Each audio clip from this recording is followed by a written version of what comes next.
Hello, everybody. If it's Wednesday, it's Warhammer, and that must mean it's time for another episode of Warhammer Weekly. Joining me, he's back again, as always, my co-host Tom. What's up, buddy? How you doing? Hello, friends. At this point, Vince, I am sure that you go out of your way to schedule your travel on my weeks so that I can't be here to meet with you all. Like, I think you're intentionally trying to push me out, Vince. That's my. Is that what it is? Yeah. Yes. I assure Clearly. you, I do not. But it's just I think it's just happenstance as much as anything. But crowd, do we believe him? I don't think so. Yeah. I mean, look, you're already more animated and dialed in than you were the past couple episodes, so I had to put you on probation. That's what it was, right? Oh, okay. But now you're back. I can see. I gave you enough time this time to recharge your batteries, and so you're ready and excited to talk about this battle scroll, the big December battle scroll, the end of the year, 2025, almost in the rear view. We're gonna make some changes. Are they big? Actually, on time. Yeah. Absolutely. I mean, like, that's something to be celebrated, right? You were like relatively early by your standards. Yes, that is correct. Are you talking about me? I'm not talking about me. I'm talking about the battle scroll. Oh, yeah, sure. Yes. Like, how often, right? Like, how often have we been like, it's battle scroll time, and then a month passes? Absolutely. Cygnus says Warhammer Weekly 3, the search for a new co-host. It's just I had one. Then they went back to their other job. All right. Vince, have you ever tried painting 1,000 Suns? Yeah, I've painted 1,000 Suns. I have I don't know if you're gonna be able to see it, probably not, but like right there, there's like a diorama with 3,000 suns on it getting killed by Saint Celestine. So there you go. Okay. All right. Let's see. Some of the changes are huge, and some of the point changes feel like absolute dartboard decision making. Well, I assure you, they're not. Now, whether or not they'll actually be enough, there's nothing random anymore about any points changes. Do you think that it's like boardroom spreadsheet calls? It is a data-driven exercise. It is a highly data-driven exercise. Yes, I believe that. It's funny because unless you have the trained team's people, data set is very high, and he himself is quite data fluent. That's his. I hear that. So, but yeah, exactly. 3,000 suns. That's right. Absolutely. Yeah, not just 3,000 suns. No, I have 3,000 suns back there. Yes, correct. It's a lot of suns. All the suns. All right. All the suns. So yes, we're going to talk about the battle scroll, but of course, first we've got a little bit of news as per usual. We do still have a rumor engine. Yeah. It's this bug leg that means absolutely nothing, but it is a bug leg. It is. Do you think that it's something nurgly? No. Because we already got too much Nurgle. We're not getting more Nurgle. This isn't a Hobbit situation. There's no second Nurgle. But what if there was? No, I mean, you could tell me it was like a Sylvaneth leg, and I'd be like, okay. Yeah. Or you could tell me it's a Necromunda 40k Ash Wastes bug faction leg. Yeah, I'd believe that first, Cygnus, where it was like the AOS bug faction. Yes, absolutely. I'd believe that before I'd believe it's another Nurgle thing. Yeah. So I don't know. I can hear chaos incoming, by the way.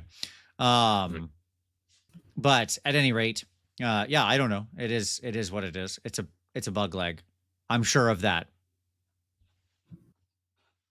Cool. Here's the little girl's hopping in. Everybody can see. Come here, baby. Oh, she jumped up on the back of my chair. Come here, sweetheart. Hey, stop trying to eat, Aspen. All right. Here we go. Update on the pup. There you go. This is her. She's now 4 months old. There you go. Everybody hit like for the dog. Can your dog heard that? I assume. Did Charlie hear the barking? We can't hear you anymore, Tom. You've got to go update your audio. You messed yourself up. No, there you go. Yeah, I know. This is what happens. You're good. Hey, can you say hi to everybody? Shh. Aspen, quiet. Yes, that's Tom's dog, which is actually like a sister of the dog that's barking back there. Full sibling. Full sibling, yes. And much better behaved. Yeah, Charlie's much better behaved than our dog. And Aspen. Hi. That's okay. Yep. Come here. Do you hear him? Come on. You see Florin? Nope, not interesting. There you go. Nope. Not interesting enough. Although the barking, she is interested in the barking. Sure, absolutely. I'm sure many people's dogs are now currently interested in the barking. So yes, hit like. Look at this face. Look at this face. Come here. Look at this. Look at that. That's like the most adorable, perfect face. She's very cute. She's very well behaved. She has a little fart machine and pee machine now. That's the only problem. But otherwise, she's well behaved. I hear she poops all over the place. Yeah, that's just golden retrievers. They chew everything when they're little. Everything. The world is experienced through their mouths. Yeah, she's teething, so, it hurts. So there you go. Okay, thank you, dear. Yep. All right, say bye-bye. Bye-bye. All right, everybody hit like for the dog, who's going to now go back upstairs. Okay, go ahead. Okay. All right. There we go. Dog update. The most important bit of news there, I suppose, the dog update. All right. Yes. It's great having that, like, sometimes during the day, like when I keep the puppy in my office, I have to obviously close that door back there. Right? That door that's been open in like every show we've ever done does close. And then she sits in my office and farts all day, and it becomes a little fart box, which is great. It's fantastic. It's really what you want. So at any rate, I mean, if I still had any sense of smell, I'm sure it would bother me. Yes, breaking news, dog. All right, next piece of news. Spearhead doubles. Spearhead doubles. We did get some doubles rules. If it was good news, bad news. We got some doubles rules. It was for Spearhead. No, it's not really bad news. That's fine. It's just news I don't care about as much. But that's actually just good news. Sure. I like this. This is great. I think this is something that should have been there probably a while back, but it's great to see. And so it's cool that these rules are now out there and available to people.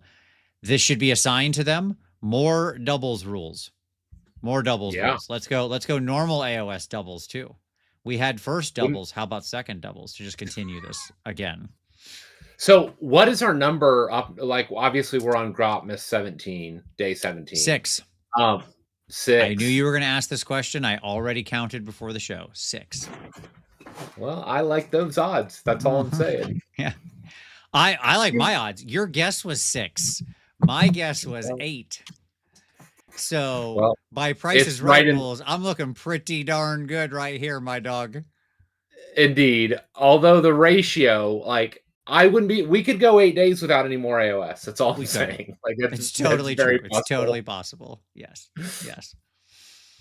And of those 8, basically 3 of them were rules oriented. The Hashut, the soggy Hashut rules, the Spearhead doubles. No, Spearhead doesn't count. That's a different game. Oh, well, I mean, it's Age of Sigmar. It is an Age of Sigmar game. Okay, I'm sorry, but that is patently true. Like, is Warcry? Warcry is Age of Sigmar. No. I mean, look, here's the thing. We specifically said originally non-Warcry. We said AOS.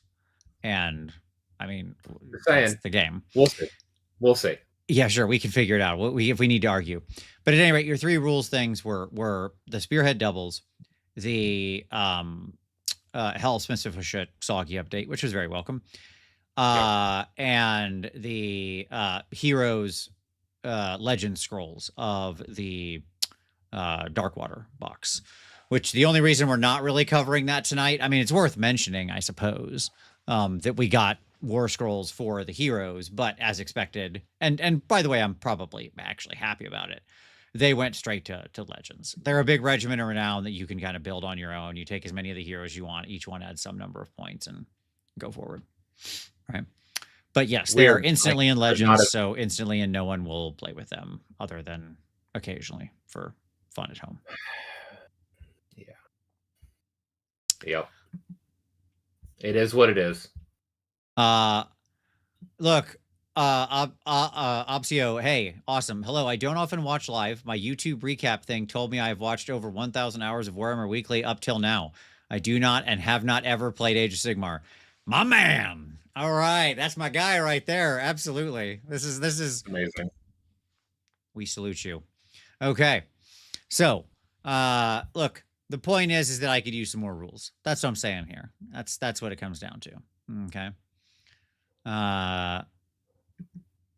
Gareth said, tune in to hear she sits in the corner of my office and farts all day. Not sure if it's the dog or the wife. No, I mean, I don't know what she's doing in her own office. She's upstairs in her own office, Gareth. So, I mean, she could be up there. I'm not policing her, body Her functions. flatulence. Yeah, but no, I'm speaking about the new puppy. She is the one that sits there. Okay. So at any rate, yeah, spearhead doubles, good stuff. Great. Thumbs up. I have no further thoughts, except it was very positive and I liked it.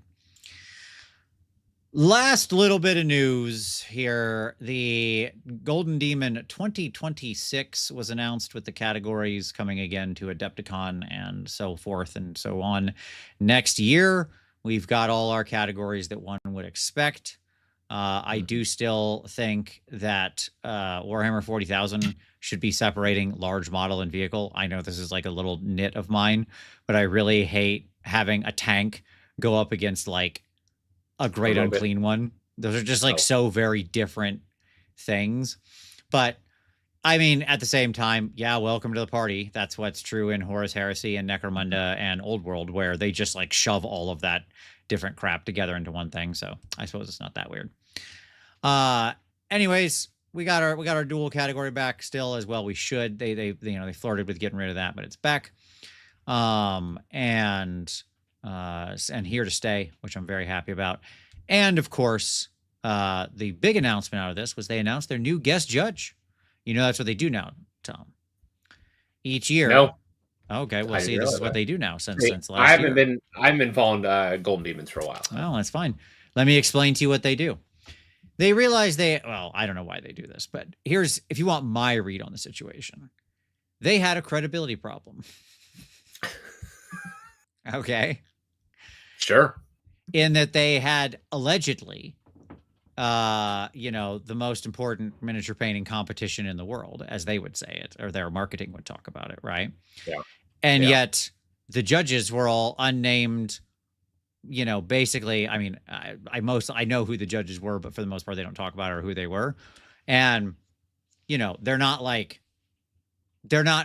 miniature painters of great renown is what I would say, right? Like, whereas most of your significant miniature painting competitions that draw a lot of interest from the high-end miniature painter crowd are judged by people who are legends in the field, right? Who have been there, done that, won that, painted that, and so on.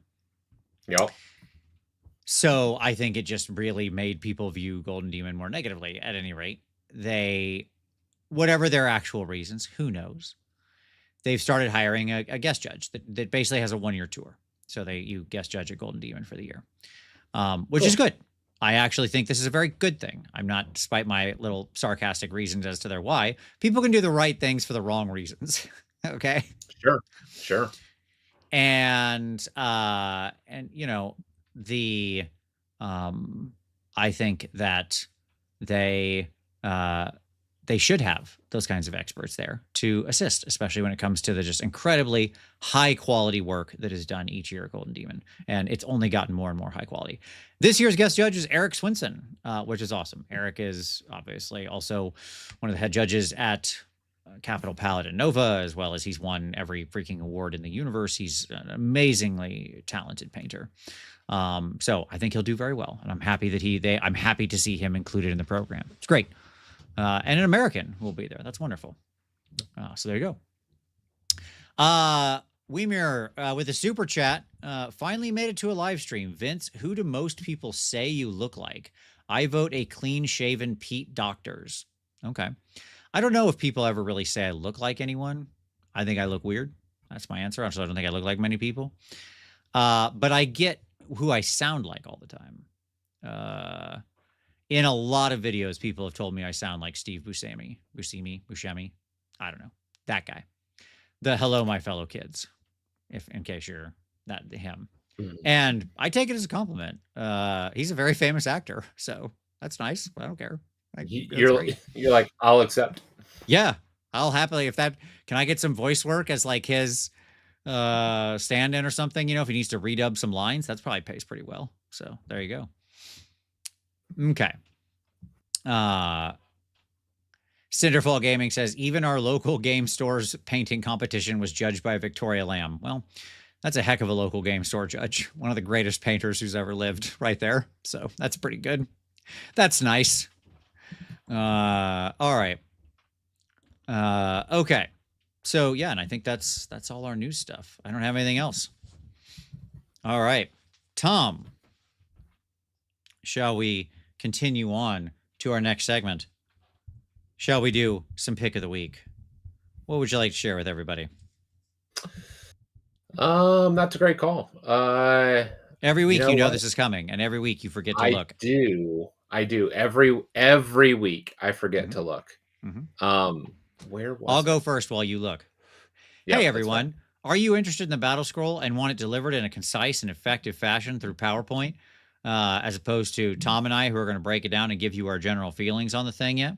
Then there's one man who's here to help you, and that is Mr. AOS Coach, who did an excellent battle scroll review posted up. I watched through it in preparation for this show, because why not steal from the guy who did all the hard work? So thank you, Coach, for doing all of that. I'll link him down below. I mean, Coach did like an exemplary, great job combining like the points and everything. The man is a PowerPoint master. I spend my day, I think he does too. This is what kills me about it. I spend all day at work working on PowerPoints. I'm pretty sure he does as well. I don't know how he gets home. And for the channel, he's like, you know what I'm going to do? Really detailed PowerPoints. Like I put together PowerPoints for this show, but any week where I can just put up a PDF, I'm like, oh, thank God. Thank God. So every week Halo knows it's coming too. You never give him grief. That's true. That's true. I wouldn't give Halo grief, but I would give Tom grief for everything because I've known Tom for 30 years. Yeah. It's just failure of executive function over here. It's fine. Right. It's fine. Like that is because that is the relationship I have with Tom, that he knows that if we're not giving each other crap, then he would think I'd been replaced by there's something wrong. Yes. Right. There's something wrong. Yes. Right. Weird. Sure. I'll go next. Go for it. Over the last month, with the coming Nurglemas that we are in the midst of, the reigning putrid blightness, Radio Free Hammer Hall, Paul, friend of the show, has been putting out regular Nurgle content over the last 4 weeks or so, and I would encourage you to check it out. I haven't been as deep into the Nurgle world until in the last couple of years, but it's gotten me kind of excited about it. So go check it out. I will be very interested to see, Tom, whether the book brings you back in. That's going to be what I'll say is this. I mean, we're about to transition into hobby time, right? We are. Yep. And I've been building the Warhammer Quest. And those Nurgle models are butter. They are beautiful. Like, I don't know what you think about them just from the box art or whatever, but the actual sculpts on so many of those Nurgle models are truly, truly stunning. No, I believe it. I think the Templar ones really impressed me. The Blight Templars, I really love those guys. I painted the Goat Boy already. He's like right back there somewhere. He'll show up in a video in the future. Well, I didn't think you got the box. I didn't. Somebody gave me the goat. Got it. Because I wanted the goat, so somebody gave me the goat. Yeah, totally. There's just so much good, is what I would say in that box. And so I'm interested. They have my attention. New Blight Kings are stupid, but it's fine. You don't like the sort of Shinto monk look of the Blight Kings now? No, that's fine. Like the newest stuff. Yeah, not as much. That's fine. To each their own. The old ones are still there, and they're still Blight Kings, so no issue. True. Cygnus says, beautiful, but not $255 for a board game. Beautiful. I mean, realistically, I think you'll be able to get most of the models individually, obviously, when the Nurgle release comes out. So that's why I bought it on Mini Stomp. Sure. And sure, you sure. can too at a discount. Many Stomps always the go-to. All right. You are correct, Tom. We're transitioning into hobby time. So tell me about it. What you've been working on? Obviously, been building the new Warhammer Quest. I'm Yep. about halfway through that. I am finishing up a portion of a commission that has been long overdue. I'll actually be bringing that up, majority of that up with me next week when I come up to play some D&D with you to drop it off at the person who commissioned it. So super excited about that. Yeah, it's good stuff. So yeah, gotten back into my hobby groove of doing a little bit of painting, a little enjoyable here and there. It's great. Love to see it. For myself, I've had so I'm on holiday break now, which is nice because that means more work is coming for Tom, which he should know because he got an email from me last night. I saw it. I saw it already. Yes. You didn't respond immediately? What the heck, Tom? No. I'm very upset. I assume you're already. This is obviously big part of my time has been dedicated to finishing the next game, the spring game that Uncle Adam and I are making, which we haven't talked about yet. We will announce it probably at Adepticon. We've got a scheduled talk this year at Adepticon, so come see us do Snarlcast live and talk about other stuff. So there you go, and we'll announce the new game at Adepticon. That's what we're going to do now. But anyways, in addition to working on that, I also have been assembling some additional Hellsmiths. Because I got some more of that stuff. So I've been assembling. I put together more of the shooters. Okay. Because you can never have enough 420. They're really good. Yeah, they're really good. Yes. And I'm putting together my anointed sentinels. There you go. These little guys. So I just have one more to do out of this box. So that's cool. Centaurs. Yep. Yes. And then I also, this will be a future video, but I did this lady right here. This is like the framables from Monument. And I used the new Wizard Butt paint set, as well as my own paint set from Monument, basically limited myself to those paints and did this cool robot lady. When he first showed me the concept art for her sometime back, that is to say Jason from Monument Hobbies, I was like, oh, I love this girl. I love a crazy robot aristocrat. Like, that's freaking great. So he was nice enough to send this along, and I painted it up. These framables are great, by the by. Definitely would recommend it. They're so much fun to paint. They're great practice for, like, if you want to get into busts. This is like a great way to start. You know what the most awesome part about this is, Tom? You can hang it up. Well, yeah, you can frame it and stuff, but that's not the most awesome part. Do you know what the most awesome part is? No. There's no back. You don't have to paint the model. back. Yes, you only have to paint the front. Indeed. Right. Boom. Time saving. I was painting a model yesterday, and I was like, I rotated it, and I was like, man, it looks great from the front. Yeah, sure. Yeah, that's it. That's the story all the time. Look, man, I got a lot of stuff. Like, when you paint for YouTube, time is always a pressure. Yeah, and like the back on a lot of models that I've done for YouTube ends up being pretty underwhelming. I'm not gonna lie. Okay. Sure. But with here, YouTube will never see that. Fully done. I'm good to go. There. What back? No back. We're good. So there you go. That's nice. So at any rate, yeah, it was like a lot of fun to paint her. So check it out. That will also be a video in the future. So my hobby time has been myriad, I would say, I guess. Working on a lot of different stuff. Okay, where does one find more Hellsmiths? I got them from another YouTuber who was nice enough to give them to me is the answer there to that question. Let's see. Yeah, I mean, sure. Yeah, okay, there you go. Cool. Been working on the Cursed Steel battery myself, picking up the Damon Smith this weekend. I mean, the Damon Smith is such an awesome model. I am going to paint up one of the characters this weekend. I think I might actually start with my converted Ashen Elder, just because he's the least important. And so that'll be a good place to start. You have another month or so of them under your belt. Yeah. What's been your feel so far? I really like playing them. They're very fun. Yeah. I really do. Yeah. Like the like demonic accounting project. Okay. Yeah. Is a little silly. And and like I literally can't imagine taking the army without Uruk-Tar, which is a problem. Yeah. Okay. Yeah.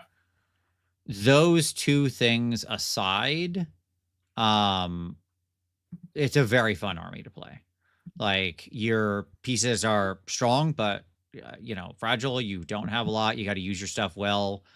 Yeah, it's just like it's interesting. You've got a lot of choice in how you're moving those points around, what you do. The new War Despot, Tom, the guy who can like broadcast out the DPP, Yeah. right? That guy rules. I wasn't sure about him at 140 points. I am completely in with that guy. Timothy, do you guys ever play with unpainted models? I have to. If I want to play my Hellsmiths, I have to right now. Like I'm painting my way through the army. So yes, at home I will play unpainted. Like they're all primed or something, but yeah. Most of the time. But like one of the challenges that I have is like whether I'm attaching them to bases or not. Like that's one of the challenges, sure. Like if they're multi-stage painting. So it really depends on the army. Sometimes the armies, like I'm just not going to be able to play them before they're painted. Yeah, so take for example the Anointed Sentinel here that I held up, right? He's on his base. Yeah. But like he's only attached by 1 point. Like I put a little tiny bit of glue on and then just glued him to the base. So when I need to pop him off to actually paint to do the base for real, he'll flick right off, right? So that's generally how I do it. But yeah, I'm like fully supportive of people playing with unpainted stuff as long as they're making progress, right? Sure. Like people have lives and partners and kids and responsibilities and jobs and stuff like that. The expectation that you should only ever play a painted miniature is a bit of a high bar for most people, right? Indeed. The key is just like, as long as you're making progress, I'm happy, right? And so like, that's what I'm doing. I'm just slowly working my way through the army. I got like 5 units of my Hellsmiths painted now. I feel good about that. We'll keep moving along. So nice. There you go. Okay. With that, Tom, let's turn to the battle scroll. Battle scroll. Yeah, this is where I'm on the right one. All right. Let's timestamp that. Okay. We're going to start with the rules stuff. Don't have to worry about paint with TTS. That is true. I'm trying to paint mega gargants like vampires. My son's army is shyish themed. Too much pale skin. Well, David Canty, I mean, I will tell you, oil paints on giants like that, especially with those lighter colors, really would be the savior and make it go very, very, very fast. I did all of my giants in oil paints, and would recommend 10 out of 10. So there you go.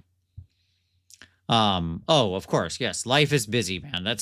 You can't let the like unpainted models be a sort of Damocles hanging above you. It's like, just make progress. Maybe that's one model in a month. Maybe that's a unit in a month, right? Whatever. It's progress. Maybe it's one base coat in a month. I don't know, but if it's progress, it's progress. Okay. Any particular brand? Oh, of oil paints? I mean, you can use like the Obtulung 502 stuff, the Winsor & Newton stuff. That's usually what I use. I use like a mix of Winsor & Newton, the artist grade, and then a little bit of the student stuff for some of the purposes. And then like the Obtulung 502s. There you go. Okay. Let's talk about our rules updates. So Tom, we're going to go through the general rules updates here first, of course. And I'll just say like some of these are very funny to me. Like our new one, overhanging models. Overhanging models. Mm-hmm. Yeah. Was this really an issue? Apparently somebody had the question. It has now been answered. No, the little overhang parts don't count. There you go. Great. Speaking of oil paints, have you guys experimented with Pro Acryl Noosh? My good man, I have a video on it. If you want to go back and check in the list, I painted some skeletons with it. So yes, I have. I really like what Possible Cabbage said here, by the way, Tom. Opportunities to play are a lot rarer than opportunities to paint. Don't pass up the former for the latter. That is wisdom. True. That is wisdom. True. Okay. And by the way, thanks for the super chat earlier. Keep those comments coming. Keep all the chat coming. Keep the super chats rolling. Don't forget to hit like and all that as we get into the battle scroll here. Okay. So blah, blah, blah, overhanging models. Okay. Then we have to explain how the English language works to somebody and what non relates to. So that's fine. Sure.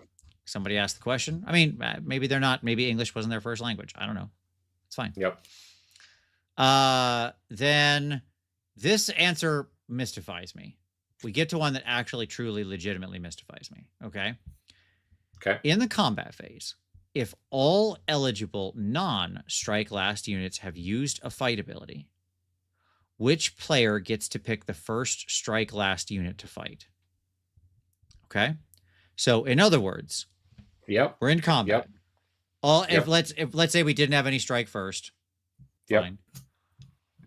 Then let's say we go through all of our normal combats. It's not technically a separate phase, correct? It's not like a start of phase. You just have so strike it should. last, that's right. So it should continue to alternate by the current you, whoever's turn it is.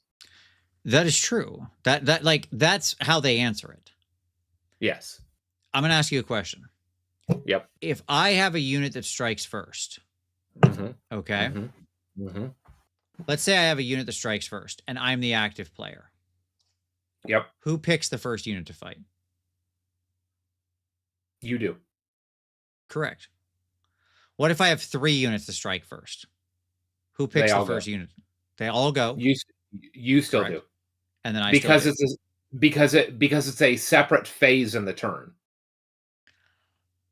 Well, they should be consistent, is my point. I agree. There should not be an inconsistency between how strike first transitions into the normal combat sequence versus how the normal combat sequence transitions into strike last. I understand why this is the answer. It's for the reason exactly that you gave. Okay. Yes. I don't agree with it, but that's what the answer is. Right. This is one of those things where I'm just like, okay, so if I have, let's say like wild times have happened. I have 1 strikes first. I have 2 regular fight units, right? And then I have a strike last. Sure. Okay. I'm going to go twice. Yep. Then you go, then I go, and then you're going to go again. And once we get into strike last, if you have one, if you have a strike last as well, right? Correct. And then I'll go. And yes, I understand that works, but it's weird, right? Yep. Because earlier I got to double up on the transition between phases, but here I don't. Correct. Yes, all of that is true. Mm-hmm.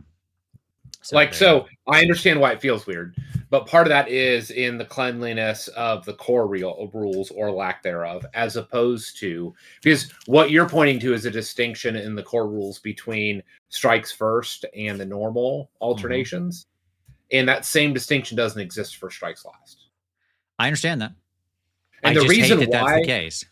But here's the deal. The reason why is because if it existed, then it would be strikes first, all of them go. Yep. All the normal activations. Yep. And then all the strikes last. But the problem with that is that what that would do is it would be... No, I guess that's how it still functionally functions anyways. Yeah, like half the time, yes. It makes certain strike last abilities more or less valuable either way you slice it. Correct. Right? Depending on who's active or not player. Yep. Yes. Yep. It doesn't matter which way you come down. Half of strike last abilities, depending on how they're triggered within the turn, are going to become worthless, right? Yes, indeed. Or lower value. Worthless is the wrong thing to say. Lower value. All right. Anyways. Okay. Random characteristics. Do you roll a random characteristic roll before or after declaring a run ability? After declaring it and after all reactions are used. Cool. Just a nice little timing cleanup there. Terrain 1.1, wholly on terrain and behind terrain. Change the last sentence to ignore parts of the terrain feature within the attacking model's combat range for the purpose of determining if the target is behind that terrain feature. So it's just like cleanup to make sure that you can be against the wall and they're not behind and blah, blah, blah. Yep.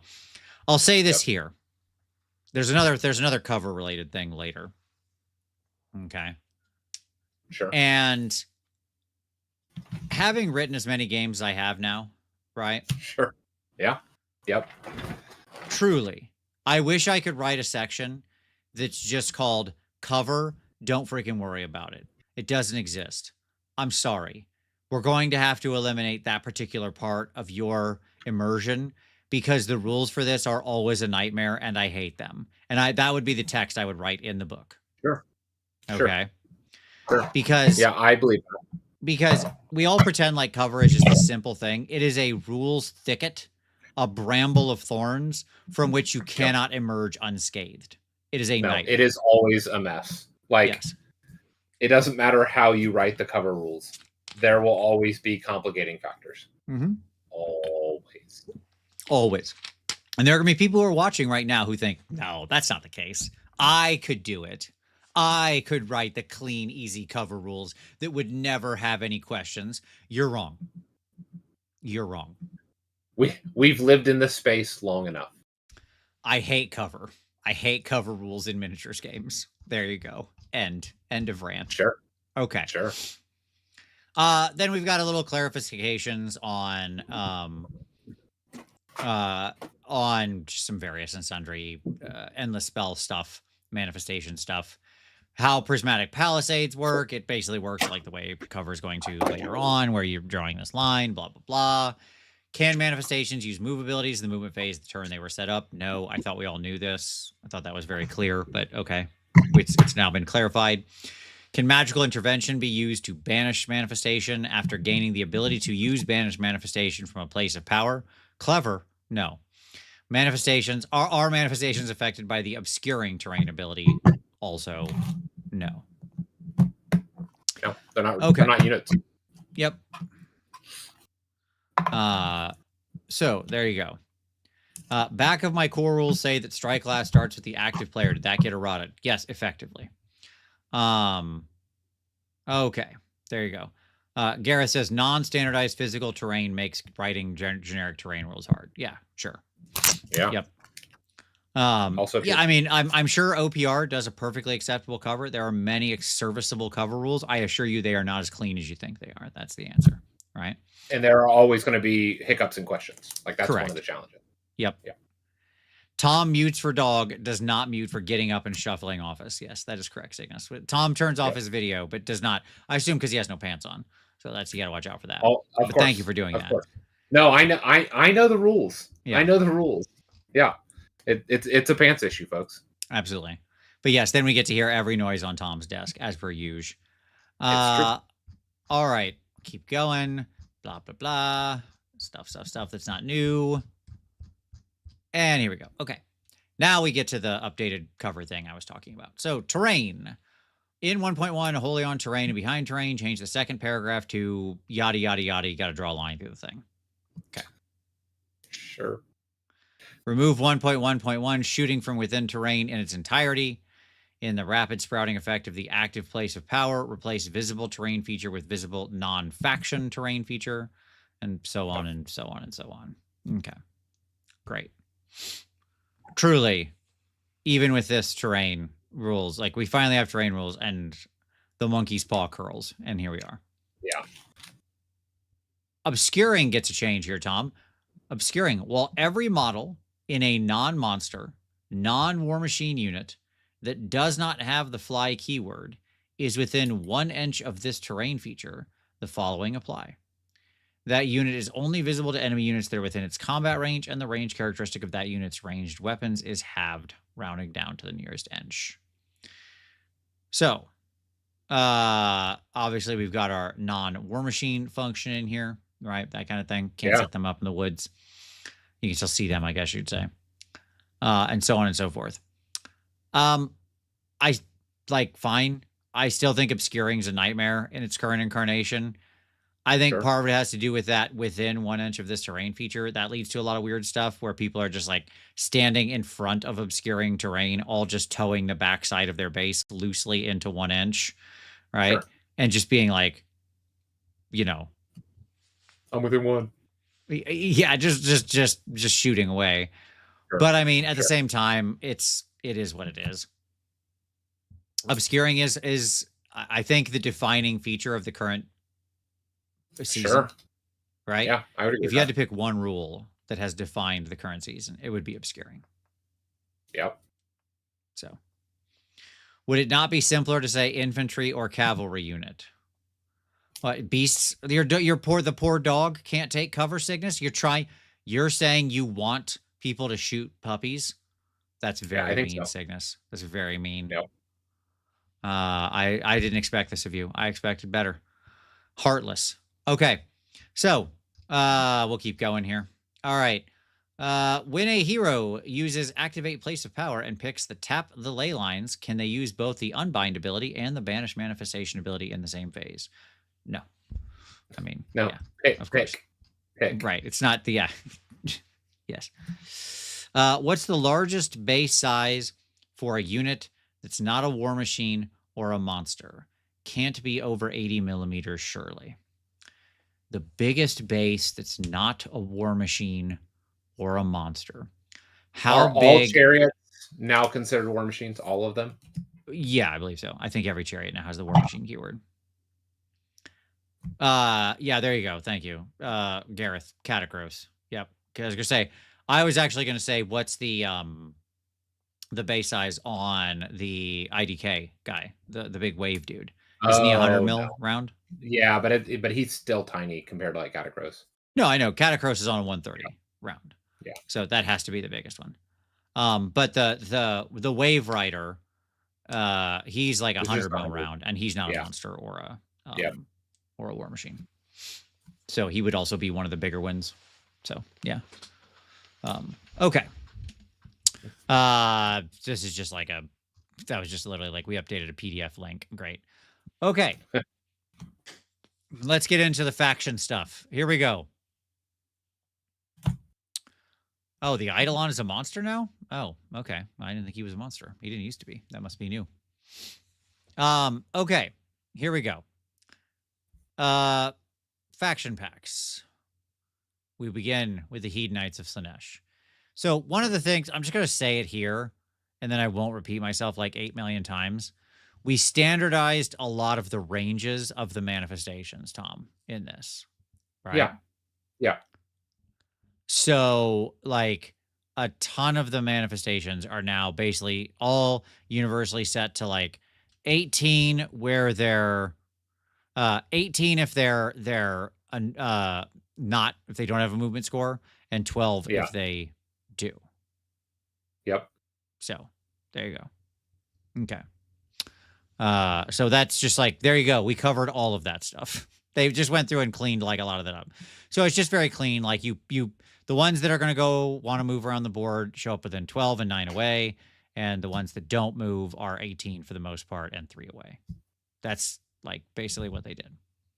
Yeah. Within the army faction stuff. Okay. Keeper of Secrets. The Locus of Slaanesh ability basically changed. This is the thing that lets you recall a demon unit, right? Mm-hmm. It changed from, instead of being a 4-up that you could just always try at, but didn't cost anything, to now being automatic, but requires a CP. Yeah, I think that's fair. Like, that maps with everything else that's out there. Sure. It is a fine change. The issue with the ability was not that you had to roll a 4-up. I mean, it's fine. This is more reliable, so great. Spike is happy. But that was never the issue. The issue is that there's nothing worth resummoning. Hey, 20 Daemonettes are 20 Daemonettes. Well, you get back 10, which will do absolutely nothing. I mean, they can sit on an objective in the back of the boards. That's nice. They can do that. Tom Kelly with the super chat, ducking in on my lunch break. Hope you and your puppy are doing well. We are. She made an appearance in the show earlier. Very pumped for the Nurgle release, with rumors that we will have it in our hands the 17th of January. Hope to see you paint some. You will. You will see me paint some, Tom. I mentioned it earlier. I painted the little Nurgle goat guy. He's back there somewhere. So yes, you will see that, because I love that goat dude. I think he's great. I might try to get my hands on some of the Pestigors as well. It's because I like goat people. Okay. So we continue on. But anyways, yes, there's just nothing worth resummoning. Like, it's fine, great. I don't know that 10 Daemonettes are worth a CP unless I really have a back objective that I super need to cover. But great. Fantastic. Yeah, I mean, I think that's the key, right? It's all about positioning. Sure. I was happy to roll the 4-up at him, because at least it didn't cost me anything before. Like, whatever. Sure. But it's fine. It's a better ability. Okay. Then we go through a bunch of other people. Lumineth just had a change to the Sanctum of Amniok with cleaning up its setup thing again. Yep. Then we get to Nurgle. Here we go. Lord of Afflictions. Change the timing of Vectors of Phallus Contagion to once per turn army, any combat phase. I don't know why we're making a change to Nurgle. Probably like 2 to 3 weeks from getting the book or the rules or whatever, but I assume this is probably just in line with whatever the new rules are going to be. So, okay. Great. Yep. Great to hear. Then we go down here. All right, Seraphon. The Sunblood Pack. Change the timing of Venomite Swarm to once per turn army, any combat phase. This is another theme. Get used to this. A lot of things in here Standardization. They went to once per turn army, so they can't be spammed. Yeah. Right.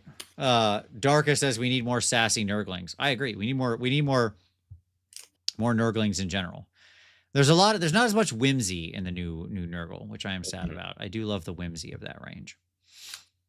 At any rate, I think they really looked at this and said, okay, with this battle scroll, we want to target anything that could potentially be spammed because of its abilities and just smack that on the head.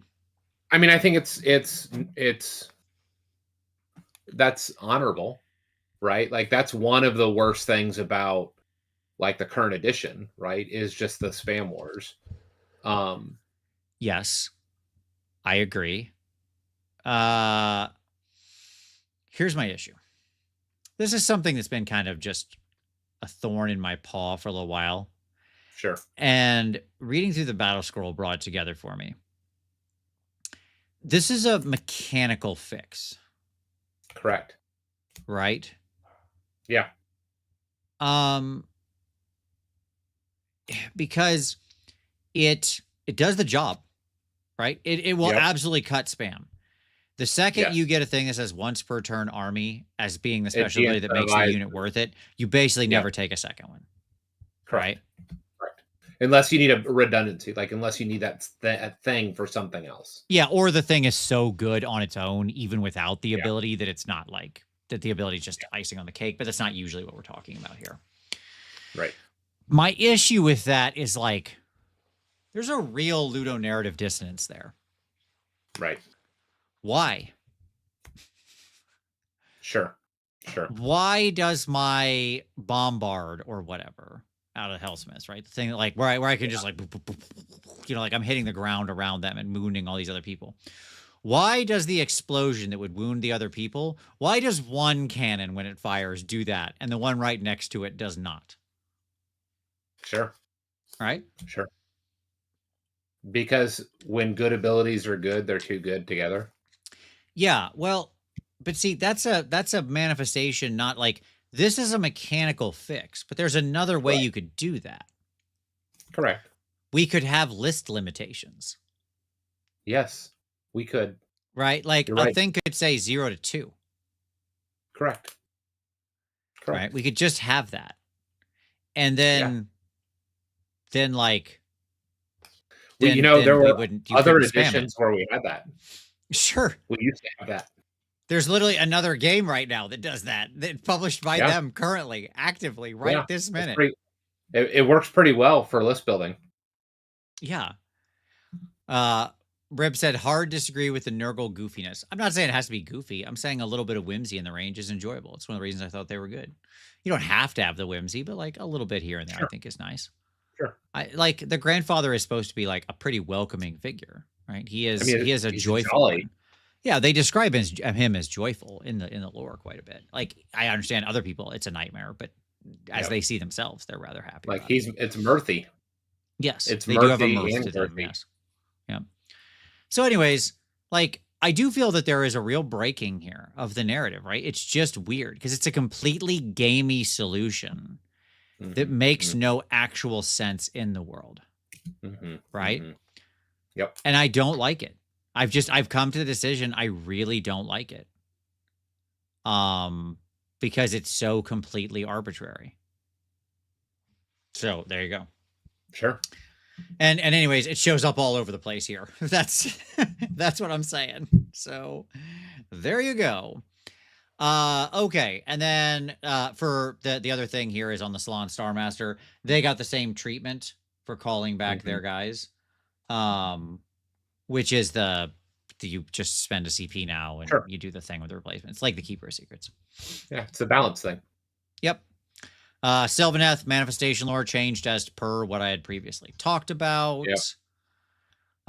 When using the Keeper of Secrets, can I heal somebody who isn't damaged? No, obviously not. That would actually make the Keeper good.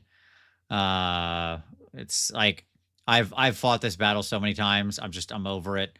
Everybody's convinced that like the Keeper of Secrets is. People are convinced Keeper of Secrets is good. It's obviously a crap model compared to the other golden demon or to the golden demons, to the other greater demons. I'm just saying. Vince wants canon lore for his canon laws. Yes, I do. Yes, indeed. I want some skinny Nurgle models. Yeah. Well, we got a couple, but yes, there is a lot of bloat. More bloat than skinny. Yeah. Again, mirth and girth defines the line. Mirth and girth. Yes. At any rate, like, whatever. It's fine. I've gone down the road of the Keeper like 100 times. If people still think the Keeper is worth it at this point's value and I can't move the needle, then I guess then Keepers are just bad. And that's just, I have to accept that. Again, I will not play Slaanesh until I get the book, and I'm really hoping that it is revolutionary. I think that thing should be stripped to the freaking studs.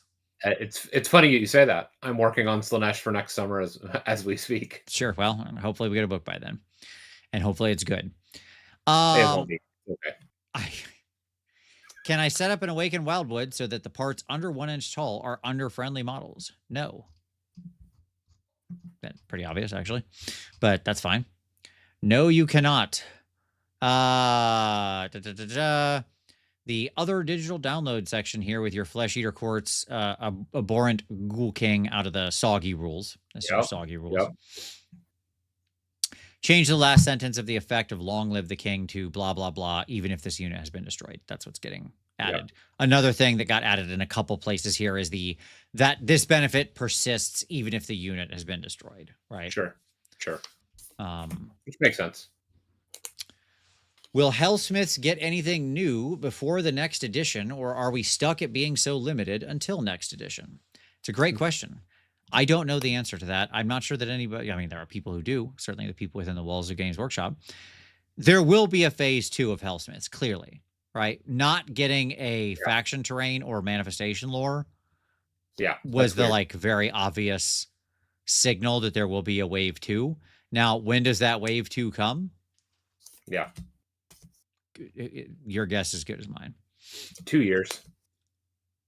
They need to know sales numbers for the first wave. Sure. See if it's worth it. I mean, if it's like, you say that, but they would be sculpting it. Like for something 2 years from now, that's in like the digital art and sculpting thing right now. No. Oh, I think that, to be clear, I think they sculpted the entire line at the same time.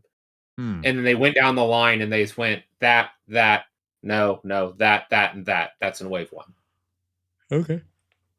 Like, because I would imagine that, like, as the sculptors are like their headspaces in this, they're just throwing putty at the wall, trying to find like the right concepts and the things that they like. Sure. Right. And it'll be a combination of that weirdness with, I would imagine like that weirdness with, all that they would move forward. That would be my guess of the process. But sure. Gloomspite gets your Spore Splatta Fanatics. Change the first sentence to the effect of spinning loons to if this unit was not set up this phase. This unit can move 2d6 inches. Cool. Great. Okay. This is just also the once per turn army thing to bring that in line with the Seraphon other rules. Now we get to Blades of Corn. Oh, big changes here. Okay. So, change the Blood Drenched ability to reaction. You declared the Skulls for the Skull Throne ability. Effect. After that ability has been resolved, if you unlocked a Blood Tithe ability this turn, pick a friendly Blades of Corn unit to be the target. The following effects apply to the target for the rest of the battle. Ignore positive modifiers to save rolls for the target. If the target is bloodbound, its blood-hungry weapons have crit mortal. If the target is a non-monster daemon unit, add 1 to the rend characteristic of its blood-hungry weapons, including blood-hungry companion weapons. If it's a monster, add 1 to the damage characteristic of its blood-hungry weapons. Great. So this, Tom, was our thing that used to trigger like halfway. Well, sorry, let me say this the right way. The way the rule was written, if you weren't familiar with AOS, you would read it and say, oh, this triggers halfway through the game. Sure. That's what I was going to say. Yep. That is incorrect. Okay. Because halfway through the game is not when half the units on the table have died. Correct. That is usually the end game. We are at the climax of the game at that point, as it were. We are in Act 3. Very, very rapidly approaching our denouement. So now this is a very different timing where you're doing it from extremely early on, right? In round 1, basically. Mm-hmm. It's a big deal. What do you think of this? What do you think has changed? I don't know. I mean, I think it makes it stronger. Have we gotten the updated Corn book? Yes. Sorry. That's where the new blood tie things come and all those new abilities come from. Yeah, yes. I'm not sure. I don't know. I mean,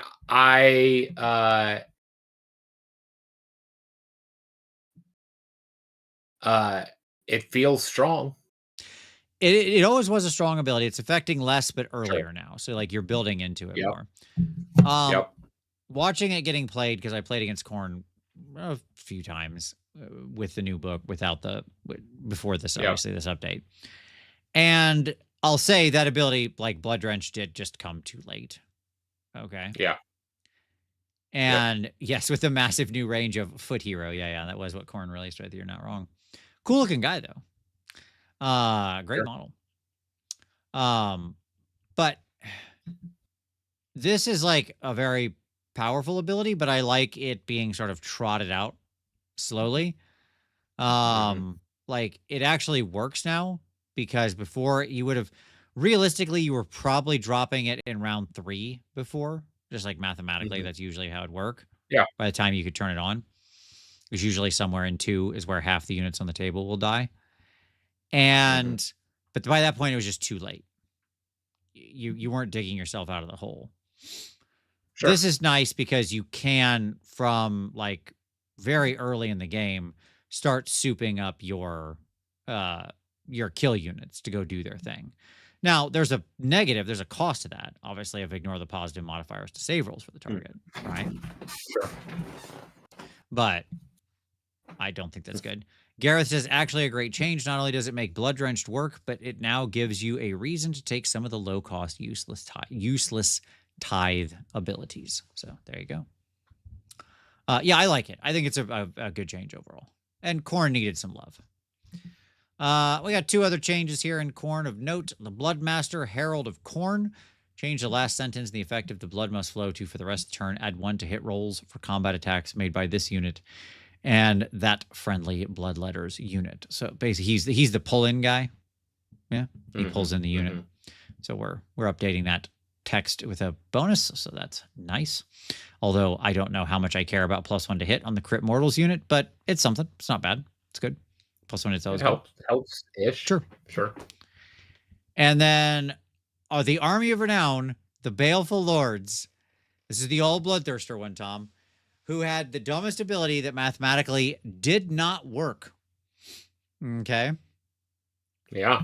But now it does, which is nice. Roll a number of dice equal to the current battle round number plus the number of units, friendly and enemy, that have been destroyed in this battle. If the roll contains 8 or more results of 3+, then you get back a Bloodthirster. This is still fairly hard to do. Okay? Like, it can happen now, which is better than the basic mathematical impossibility it was before. Okay? Yeah. Sure. But, like, yeah, I don't think people are rushing to Baleful Lords because of this change. How long until this changes to, like, total the number of units up plus the round. If it's 8 or more, spend a command point and bring it back. I don't know. I can't say, but I can say this. This was always a stupid ability. Sure. And it should have just been once per battle, call back a Bloodthirster. That's it. Done. Yep. Yeah. See, that would have taken like one sentence instead of all of these sentences and this goofball crap, and it would have amounted to mechanically the same thing. And it would have been easier to balance. Correct. So, what are we doing here? You're wrong, Vince. We will see a lot of Baleful Lords in competitive play. Well, are you saying that because the points changes, or you're saying, or because of this change, Gareth? Like, I'm saying only to this change. We're going to get to the points in a second. Sure. I want to know your feeling on that. I mean, people like running all Bloodthirsters, so there you go. Yeah, but I think the point is that with the randomness of this and the combined like removing units, like I agree that it would have just been easier if it was like once per game, which so that like concretely you are getting one back. And so from a balance standpoint, you can point them appropriately, knowing that you're always getting like a refund on one. Sure. Look, mathematically, right? The simple math on this is you need to get to 12.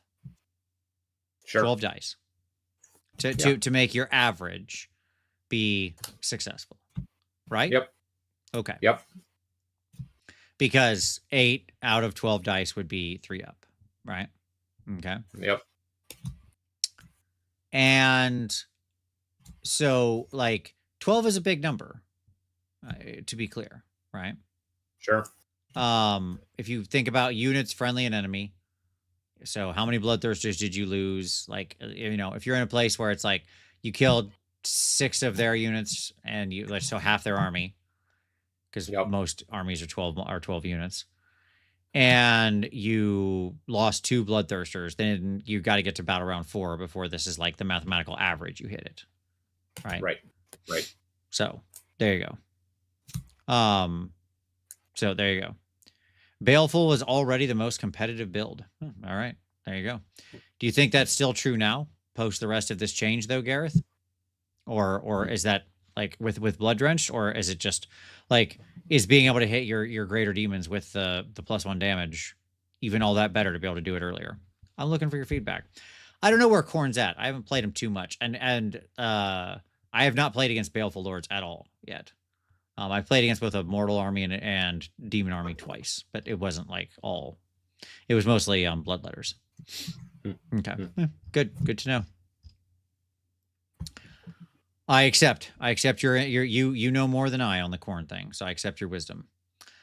All right, Battletome Flesh Eater Courts Charnel Throne. Change the declare step of ruler of all they survey to, if this terrain feature has a steward, pick a visible, friendly, non-hero Flesh Eater Courts unit that is not in combat to be the target, and then that's who gets the points. So it's fine. Just clean up good change there, so we can give the points to. I don't care about the Path to Glory. Let's talk about down here on your Sunsteel Awilas. We already, once again, the previous change was to change this to once per turn army, because that instantly became the spammable thing. That was an old change. That's not new. But we have another change to Careening Destruction, which is if this unit is in combat, it can move a distance up to its move characteristic. So we're just we're going to get those Sunsteel Awilas to the right place here. We're going to get them. We're going to get them, Tom. Yep. They're committed to them, which is fine. They're nice models. Yeah.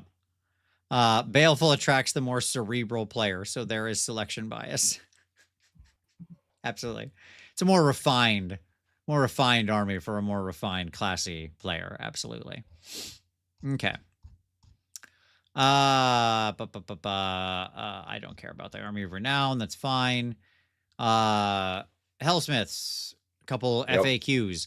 If a unit is affected by both the Ashen Elder's Stoked Fanaticism and the Tar's Grand Forge Host spell Reinforce Daemon Steel, both of which allow a unit to ignore the first damage point allocated to it in a phase.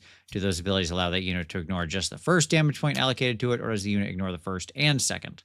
Only the first would be ignored. And then if one of the war machines in the Curse Steel battery has been destroyed, can the Display of Total Power ability be used? Yes, it can. And then somebody mentioned they were building a Curse Steel battery earlier in the chat. When a unit in Tar's Grand Forge Host army gains a demonic power point, for example, from the Infernal cohort with the spears, does it lose that demonic power point at the end of the battle round? No, because there's nothing that makes it go away. It can, like, yeah, we talked about this. Add them up. Just tally them up. Yeah, we talked about this back when the book launched. Classic Army of Renown nonsense. So there you go. Cygnus says, as somebody with an old Tyrannok High Elf army complete with 9 metal chariots, I find the state of chariots across all GW games very disappointing. Cygnus, I stand in solidarity with you as somebody with a massive Tomb King's army and just an egregious number of Tomb King's chariots. Tom will tell you. You have like 18, is that right? Like 18 actual normal chariots? 18 actual chariots, yeah, plus then heroes on chariots too. Yeah, yep. Exactly. Yes. I understand. I'm sad that I know that. Hey, that's fine. That's good. I'm very proud of my Tomb King's army. So they have their own little special case, and they come out every so often for old world games. Okay, great. Like, it's just like there's a clarification on the abyssal tendrils and how the banishment works, and that's fine. Yes, indeed. Gab says, now if Sunsteel has managed to somehow survive combat to use their ability, the opponent just retreats on their turn and you still can't use the ability. We'll get there. Yeah. 56 Droodles says, literally making Tomb King chariots into Blood Knights right now. Wow. That's a heck of an interesting conversion. Okay, cool. I love it. Great. And they always were the smaller chariots, so it's fine. The power of them wasn't in one individual chariot. It's in the ranked chariots, thundering forward with the Tomb King at the fore, the standard bearer and the chariot next to him, just like a front line of champion, king, battle standard bearer. Oh, you love to see it.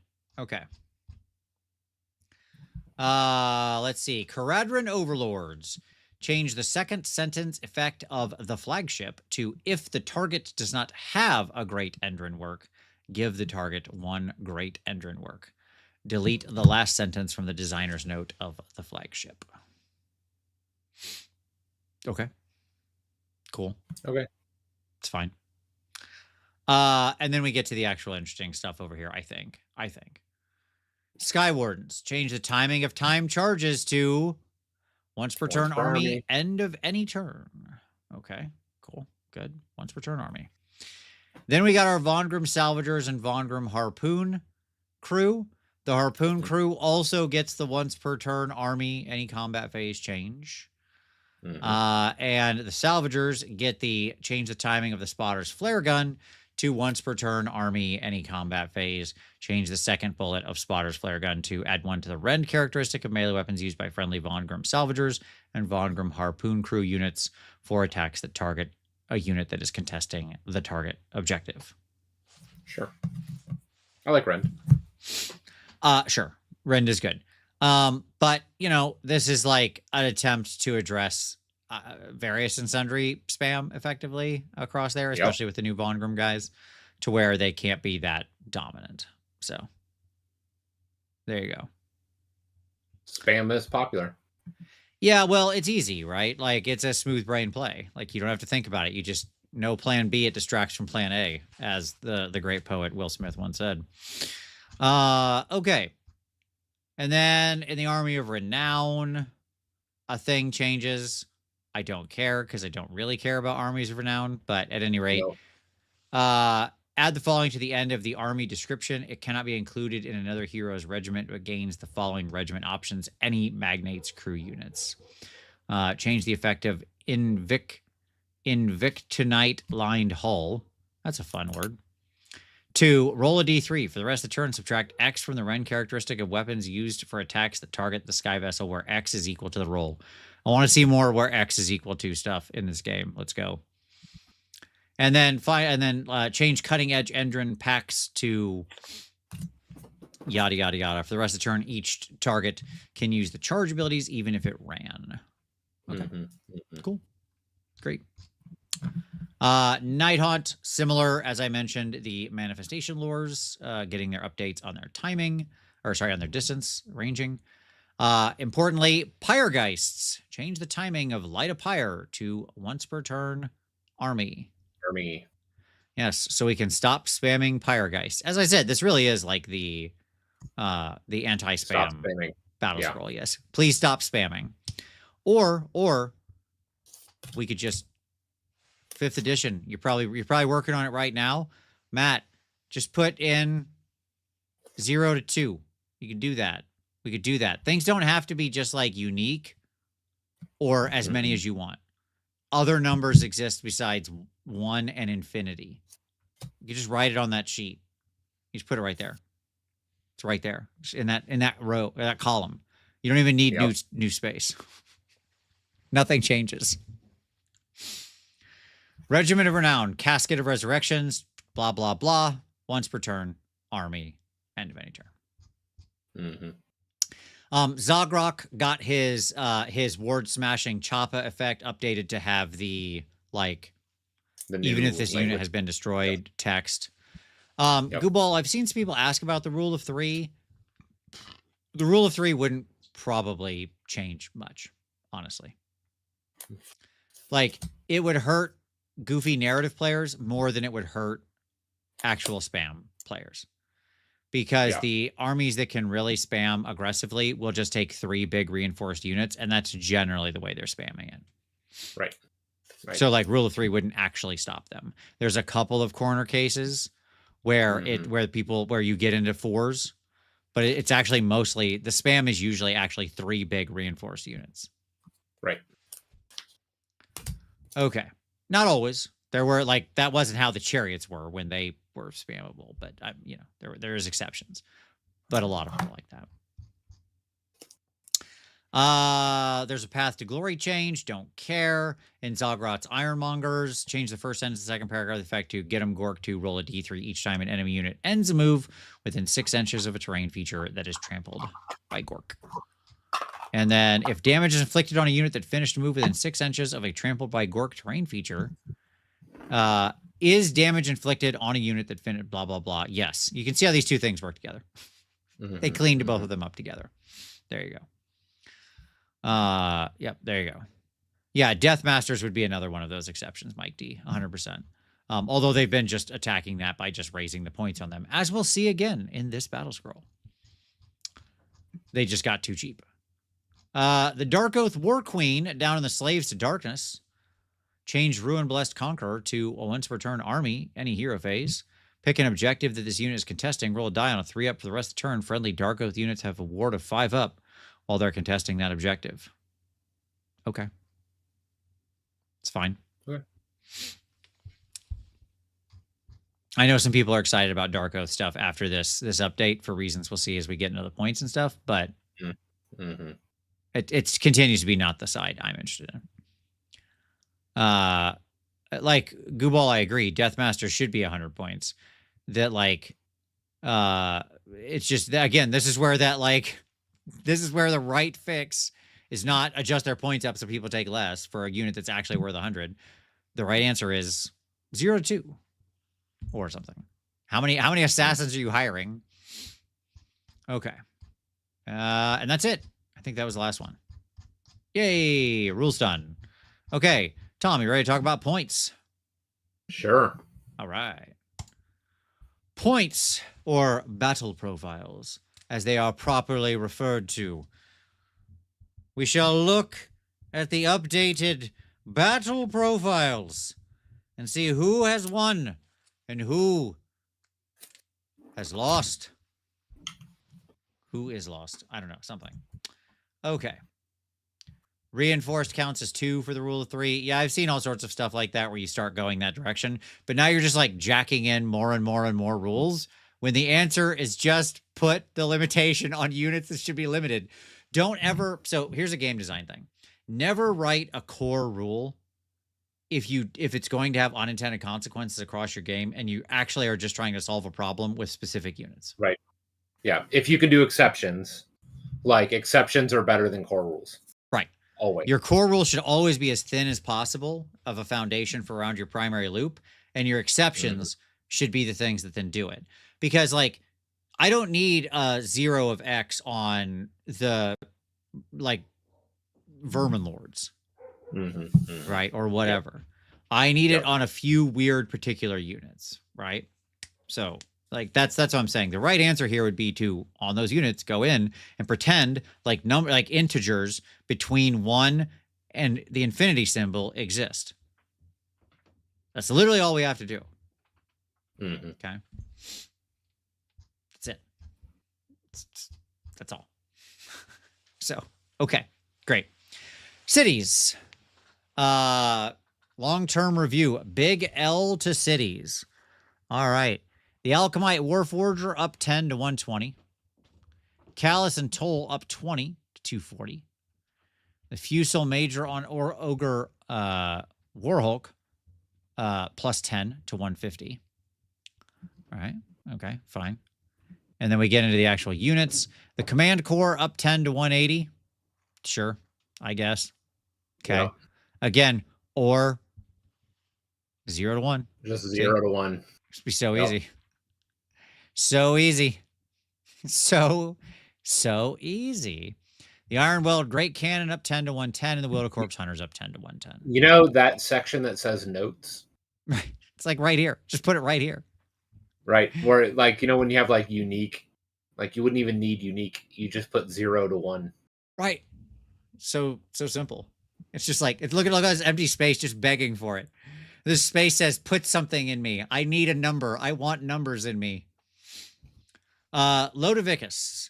When is spam spam and when is spam themey? I have an easy answer for you. This is actually a very simple answer. When it's really good. Like, that's it. Spam is spam when it's abusing a bent unit, and it's themey when it's not. I know that's like a weird way to say it, but like the way you would break those numbers is in Armies of Renown, where you could control what can be done. Again, you only need to put those numbers on like a couple of things where you're concerned about it being spammy. But then to still allow the narrative players to do what they want, you can create an Army of Renown that's intentionally weaker, where you can take a lot of that stuff. You can take the repeated unit, but it's not going to be good enough on its own, right? Yep. So there you go. That is a lot of clan rats, David Canty. My God, that's a lot of clan rats. I only have 170. Good on you. It's spam is themey when sung by Vikings in a cafe. That is true. Sure. Spam, spam, spam, spam, baked beans and spam. All right. So that's fine. I saw the big L for cities. These are points changes. It will meaningfully impact lists because it's basically hitting the 6 things that are highly picked, but like, okay. Let's see. Daughters of Cain. The Hag Queen down 10. The Melusai Iron Scale down 10. Crethusa the Crone Seer up 20. Fine. And nothing else. Okay. No, we can mark that as no change. That's great. It's fine. Fire Slayers. Oh, Tom. Some red. Alas, Fire Slayers. A red sky dawns. Blood has been spilled this night. All right. So the Auric Runefather on foot, the little foot guy, and the Grimwrath Berserker both down 10. Everything else, big ups. Runefather on Magmadroth up 10. Auric Runemaster up 10. Auric Rune Smiter up 20. The Rune Sun on foot up 10. The Scourge of Gairan guy, the guy that is actually the good one, up 20. Up 20. Yeah. Oof, and then the Vulcan Flame Seeker is also up 10. Yeah. It's just painful. Sure. I mean, realistically, this is actually a series of pretty significant point increases on Fire Slayers, because I should mention the scales of Volcatrix and the Artifact of Power are also up 10 and 20 respectively, Yeah. right? So you're pretty easily looking at like about 90 to 100 points, I would say, on the average army. Yeah. Yeah. Right? I would say there's a couple different builds out there, but that's probably on average about what it's going to be. That's meaningful. That's meaningful. Yeah, it is. It's painful. Yeah, I mean, I don't know, man. I don't know what to do with this, because I really hate the Magmadroth build, right? Of just like the Rune Sun and all of that nonsense. But this is also exactly what Possible Cabbage just said. At the same time, Magmadroths is like a perfectly viable theme. Right? Like, well, it's their only build. Well, the problem is it's also their only real build that has mobility.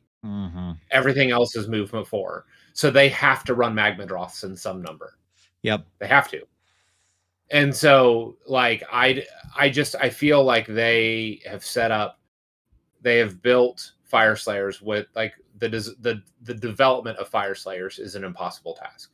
Sure. I mean, with my Hellsmiths, I'm like move 4 on all my little dwarves, but they're not trying to go anywhere. Correct. Right? Correct. All my guys that are trying to actually go somewhere move much more than that. Yeah. And imagine if all of them just went up 20 points. That's what happened here. I hear you. Like, yeah. So it's frustrating. Yeah. I agree. Like, a melee move 4 army was always like a very dicey proposition, right? And so, yeah. Okay. So it's rough out there. That's what we're saying. I think that's summation. It's rough out there, kid. Idneth Deepkin, the Soul Scryer and Lotan, both down 10. The Akelian Ishlian Guard down 10. And the Scourge of Gyran Thralls down 10. Okay. Probably not enough to fit an extra unit in, but it'll make a couple of lists that were on the edge work. So that's cool. All right. Nodon says it's also odd considering more armies that were better got less nerfs. So this is probably an important thing to look at and to think about how they make their changes. And they've talked about this on like Matt has talked about this on some of the podcasts and stuff that they do or whatever. They're not really looking at like overall win rate. That's a bad indicator in their mind. Like they watch it to make sure that overall it's hitting into a space, but that's not how they're adjusting things. They're down in the detail. So they're looking at like unit pick rate, win rates. So what's the percentage take of that thing? And then the win rate of armies consisting of those things. And then that all gets charted out. Okay. Yep. So that's why you'll see something like that happen. Nodin. There you go. All right. KO. Code Right. Up 10. Okay. He's a cool guy. I like the new Code Right. He's fun. But the Scourge of Gyran Code Right down 10. They're going to just meet in the middle. I like the Soggy Code Right. He's cool. He's neat. He does fun stuff. And then the Thunderers up 10 and the Von Grimm Harpoon Crew up 10. I think their rules changes are what saved them from a points bloodbath. Right? I mean, that's what it was. If not for that, these guys would have been looking at like those Von Grimm stuff would have went up way more massively. Yeah. Yeah. Yeah. How good is their data collection though? Pretty good. Pretty darn good. It seems like it's pretty on point. Yeah, like they connect to I mean, as far as I know, basically every major data collection thing. Every data collection service. So like all the different army trackers they collect that data on. So as far as I know. I mean, again, I don't know. I don't see the raw data or anything, but I mean, as far as I understand, that's what's going on. So like, I mean, I know they have oodles and oodles of data they're making this decision on. Like they And moreover, Matt, as I said earlier, like one thing I do trust Matt with and his team is Matt is actually quite expert at dealing with his data. He comes out of the video game world. He knows when something isn't statistically significant. He's like, he is quite good at like knowing how to slice and dice data. It's definitely a skill set he has. So in Matt, I trust in that regard for sure. And then you've also got some battle formation / other stuff changes down here in KO. The Pioneers and Scavengers up 10. The Endriners Guild Expeditionary Force up 10. Both the battle formations there. Then you got your Heroic Traitor, the Shrewd Opportunist up 10. And your Celestium, man, words are hard to say. Burst Grenade also up 10. If we keep going, we can just get these all to like basically 10 or 20 points. It's going to be great. Just all of them. I'm excited about it. Okay. Lumineth. Ella and Ella up 10 to 300. I don't think that matters even a whit. If you were taking Ella and Ella before, you're taking Ella and Ella now. There's literally no difference between 290 and 300 in any list where you're going to include. Lyrior down 10, again, does not matter. The Caligrave down 10, the Lore Seeker down 10, the Venari Lord Regent down 10. I don't think any of these matter. No. And then the Light of Eltharion up 10. Like, I'm not sure this doesn't just actually even out. I would argue that the largest point change out of all of this is the Stone Guard. Yep, just because exactly. Because they're taken, 30 of them are taken at a time, which is a 60-point swing in a list. Absolutely. This is where we get to like, this evens out. This is what matters. Yes, I agree. Yes. The Stone Guard going up 10, you're going to have exactly multiple reinforced units of them. This is a material change. As you said, it is realistically a 40 to 60 point impact to the list. So, Yep. Frank Baker says, geez, I'm so late for tonight. Apologies for watching Stranger Things. Hey, all good. I watched the first half of the season. Pretty exciting stuff. Which led to the whole controversy online of the episode 4 title, Sorcerer. So, I have a rant about that. I think it's going to come out. No, when it came out it came out on Tuesday. In the most recent Fireball the Gazebo, I have a whole rant about the people who are complaining about the use of Sorcerer in that show and why they're wrong. And if you're going to be a pedantic nerd on the internet, at least do the work to actually go research. At least be right. Yes, be right. Correct. I don't mind you being a pedantic nerd and actuallying people, but like actually do a Google search yourself and try to actually do like some amount of work. You make nerds look bad when you can't even actually get factual information out there. Okay. So anyways, to Seraphon. Saurus Oldblood, Saurus Scarvet on Carnosaur and Agrodon, and the Scarvet on Carnosaur, and the Skink Oracle on Troglodon, all down 20 and 10s. It's fine. Then down here, our Raptidon Chargers went up 10.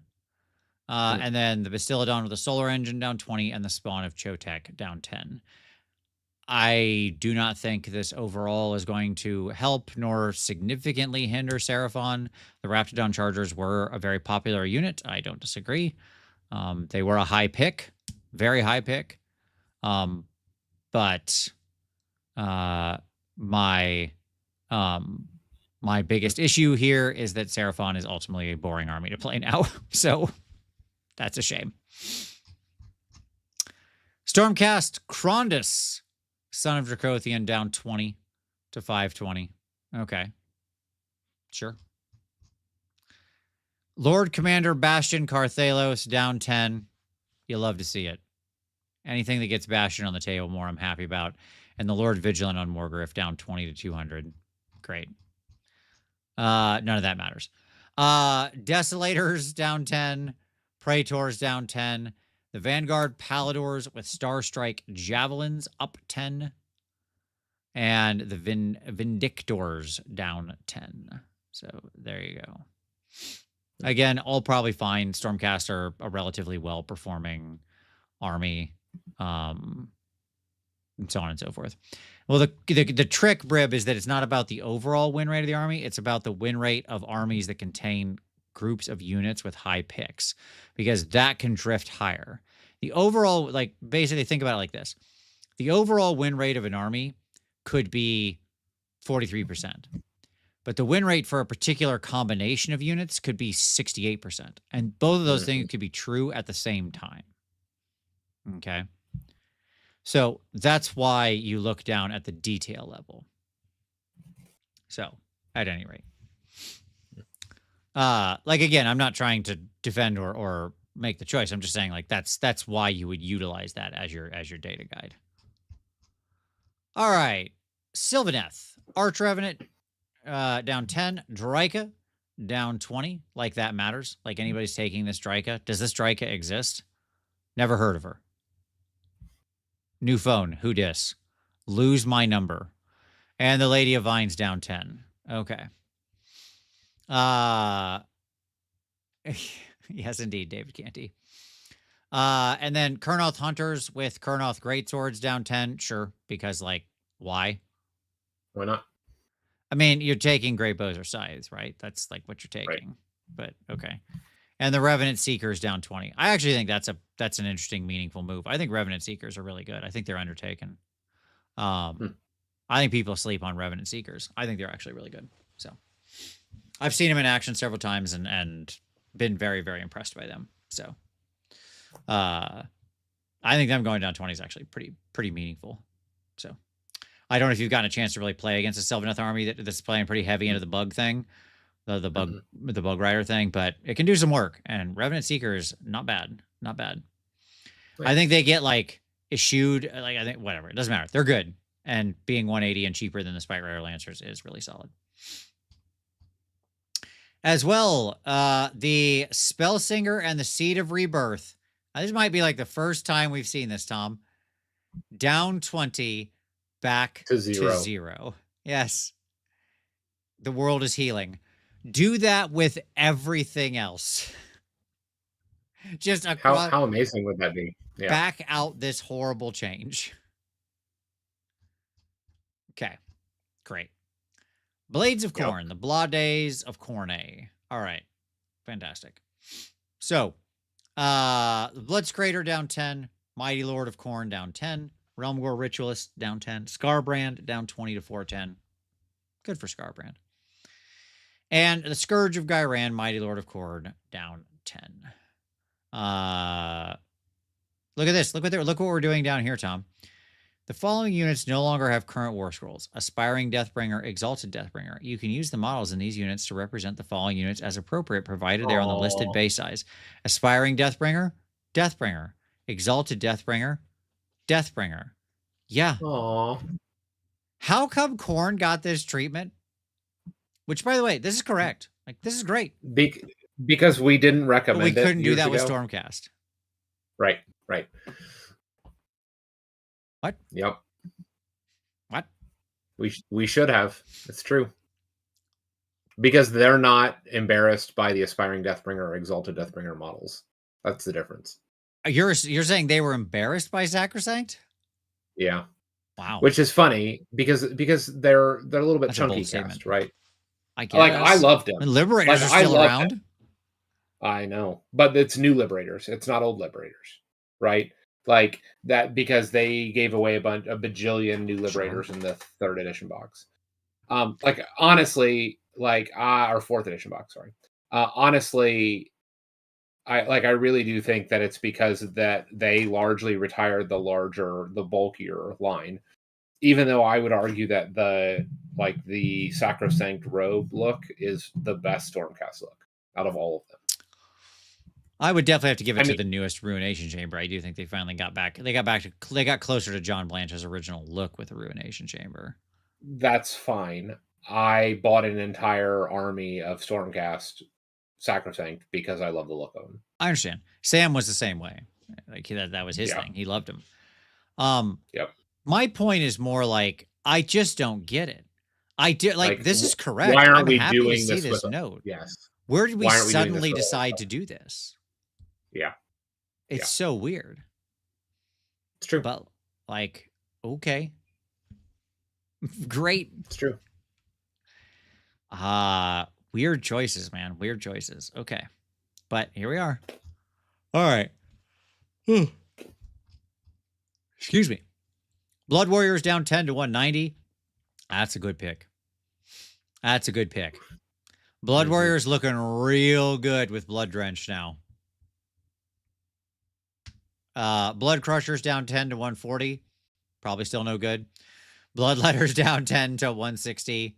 That's fine. Bloodletters are really good. So I think that's fine. And the Mighty Skull Crushers down 10 to 200. Still overcosted for what they're actually going to accomplish. So, but Blood Warriors and Bloodletters. Sure. I could get on that team. I think that's a good team. So good stuff there. I like what I'd really love to see from Khorne is that like you've got 3, broadly speaking, viable army choices, right? In your kind of like mortal side, demon infantry, kind of mass demon side, and your bloodthirster, all bloodthirsters side. I think those should all be viable builds of Khorne. So hopefully we're getting there. I guess we'll see. Zeech. The Curseling down 10 and the Gaunt Summoner down 10. The Scourge of Gyran, Ogroid Thaumaturge up 10. Sure, why not? Fine. And then Zangor's up 10 to 160. Again, sure. The Nine-Eyed Tome down 10 to 10. Didn't fully back it out, Tom. We couldn't go back to 0 for the Nine-Eyed Tome. No. Gotta get them 10 points. Gotta get our pound of flesh. So there you go. Again, nothing. No actual meaningful changes there. The Hedonites of Slaanesh, the Lord of Hubris, down 10. That's fine. People take the Lord of Pain a lot more. Celesk, down 20 to 200. Good change. I think Celesk is actually playable. So that's a great change. Sure. Yeah. The Mask down 10 to 130. Also good. These aren't like huge points values they're adding, but there are some weird lists they'll bring in. The Soggy Celesk also going down to 200, so basically the same price. Also extremely playable. I actually do like both Celesks. This is one of those weird situations where I liked the original one and I like the Soggy one. They're both now 200 points. They're both playable, so I agree. It's actually fun. Yep. They are on my painting table. Yeah. I mean, I think they're like I love when you got a good model like that.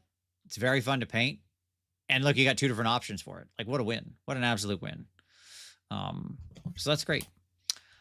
Fiends up 10 to 150. It's fine. Okay. The Invaders battle formation now costs 10 points, and the Pendant of Slaanesh is down to 10 points. Just make it 0. The other artifacts suck. They suck. They suck so much. Why are we doing this? All right. Anyways. We need a Skull Cannon Army of Renown. Now we're talking. I like it. I like the way you think. Hellsmiths. The regular Demon Smith on Infernal Taurus. Down 30. Who? Yeah. No, his this model is named Uruk Tar. Okay. Because it is so relevant to have that ability. Yeah. His ability is so uniquely important to the army. It's like, get out of here. Like, I'll give you an example, Tom, of this like in play. Sure. I had my shooters. I 420 Blaze Vordry off the board because they had 3 points. Okay. It flips to his turn. I have pinned one of his units in combat. My anointed centaurs, or whatever they are, the like anointed guys, the countercharge guys who want to countercharge and get strike first and are real deadly on the countercharge, are sitting like 9 inches away from his unit in his turn. Okay. Sure. Okay. And not engaged. Like I'm pinning them with a different, like I have something in combat with them. They're in position. Yes. Yes. So I have locked his unit. He's here. Yep. It rolls to his turn. In the enemy hero phase, I rip the 3 points off of the shooters because I'm not going to be using them this round. They already did their job. And give them immediately to the anointed. Yeah. So now they have the bonus to charge. Correct. His response in the movement phase was to retreat away. The right answer. Correct. And like that, which was fine. Right? Right. It neutralized his hammer unit for a whole turn because he knew that like he couldn't, because they were just going to come in and get wrecked. Right. They couldn't take that hit. Right. Like that's what Uruk-Tar does in that army. Right. It gives you options and it gives you fluidity. Yep. And that's just not something that you have otherwise. Speaking of Anointed Sentinels, down 10 to 150. That's great. I like these guys. I know the Bull Centaurs are everybody's hot pick because they are like just so much more deadly. It's like, it's absolutely true.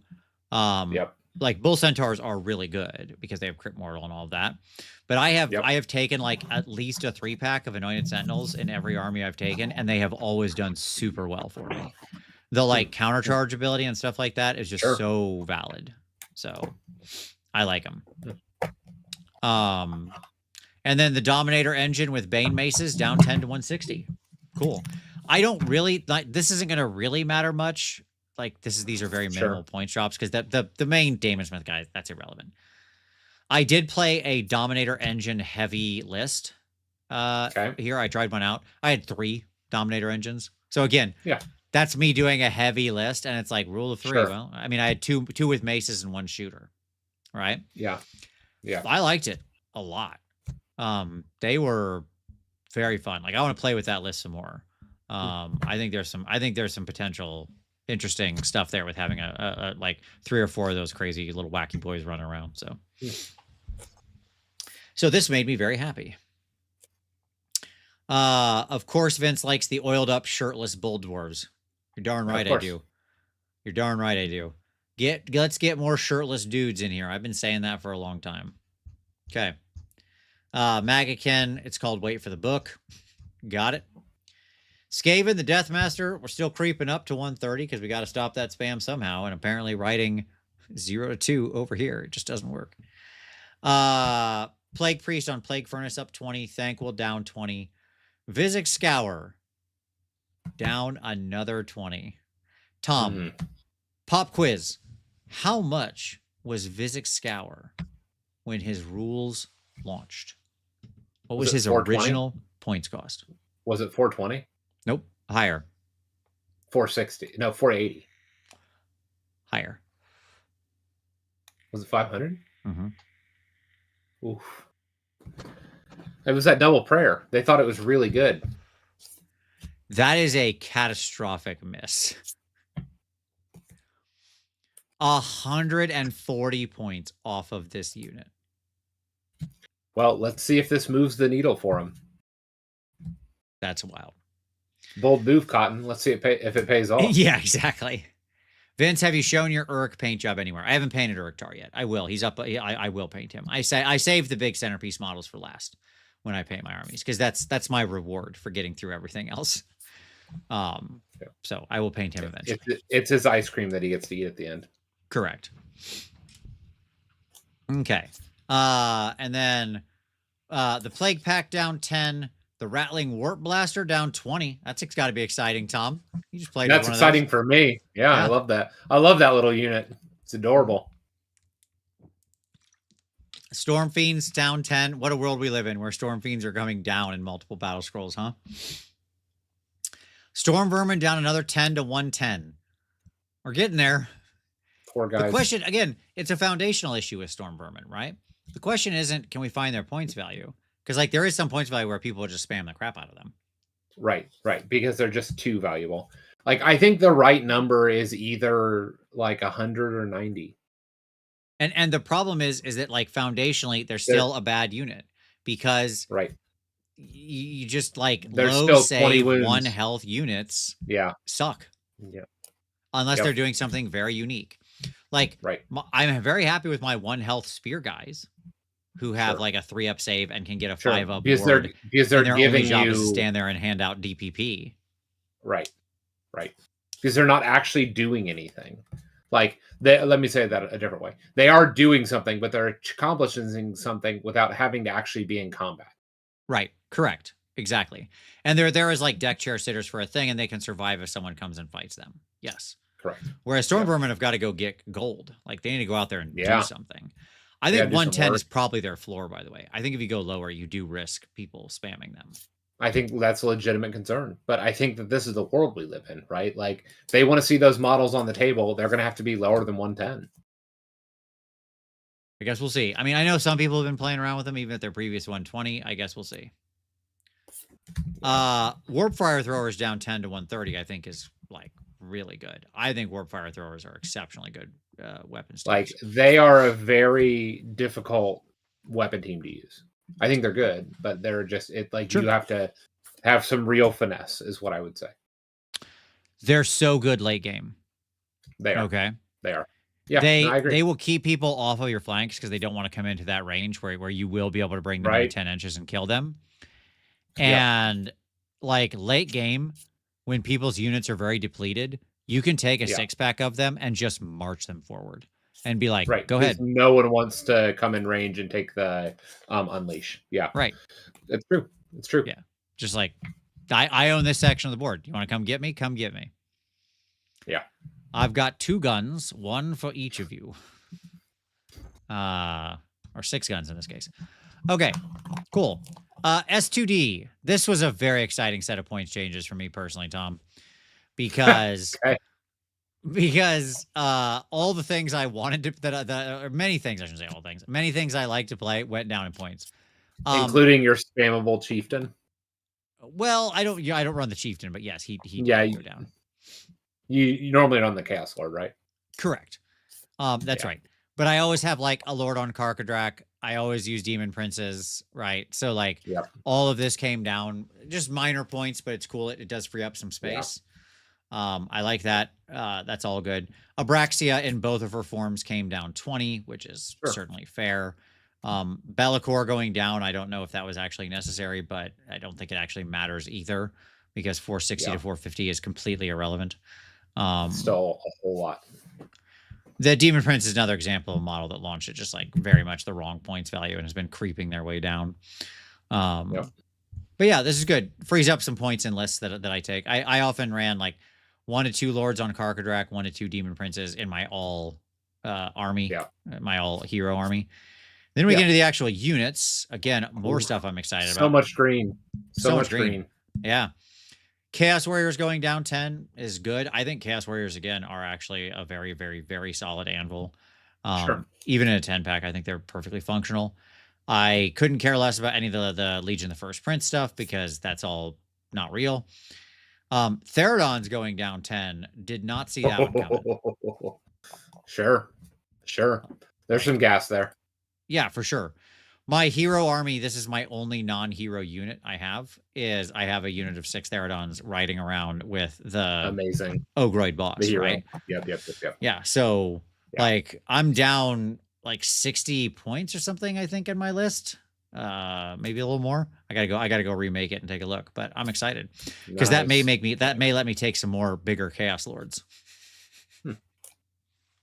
Nice. Or move things around and get another exalted hero. I don't know. It opens up doors. That's all I'm saying.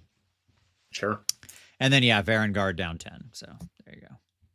Because that was the previous edition. Sure. Flesh Eater Courts.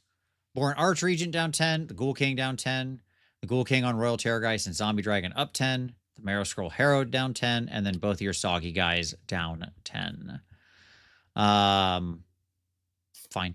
Again, it's a lot of movement. It's a lot of numbers, but I think it all actually amounts to basically not much of anything. I don't think it'll really change this that much. And then your Vargolf Courtier going down 10. Like, okay, it's fine. Still bothers me. Like, I know he's a beast now, and I know he's like crazy, but like it still bothers me for him to be a courtier and to him to not be a hero. Like, it's a weird, like conceptual thing. Sure. You can pump the Myrmidon to wild attack numbers of Champions of Chaos. Nap God, you sure can. And that guy rules. I love that dude.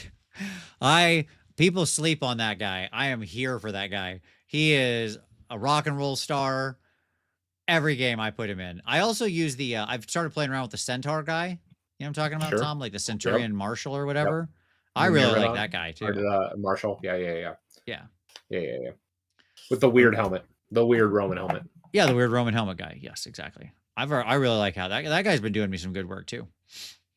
Remember when the Vargulf started at 180 and a hero? Pepperidge Farm remembers. Okay. Night Haunt. Yep. Many changes. Many changes. All right. On our downside, Allrack down 20. Guardian of Souls down 10. The Knight of Shrouds on Ethereal Steed down 10. Kurdos, down 10. And Reichnor down 20. And then a Scourge of Gyran Kurdos also down 10. In our hero thing, our Cruciator and Lady O up 20. Because I assume every list just had Lady O in it. Right. That's the right answer. Yeah. Again, now, this army's normal doing units. fine. I just think it's like been scientifically engineered to be unfun for all players participating in that game. It was fine with all of the normal troop shifts.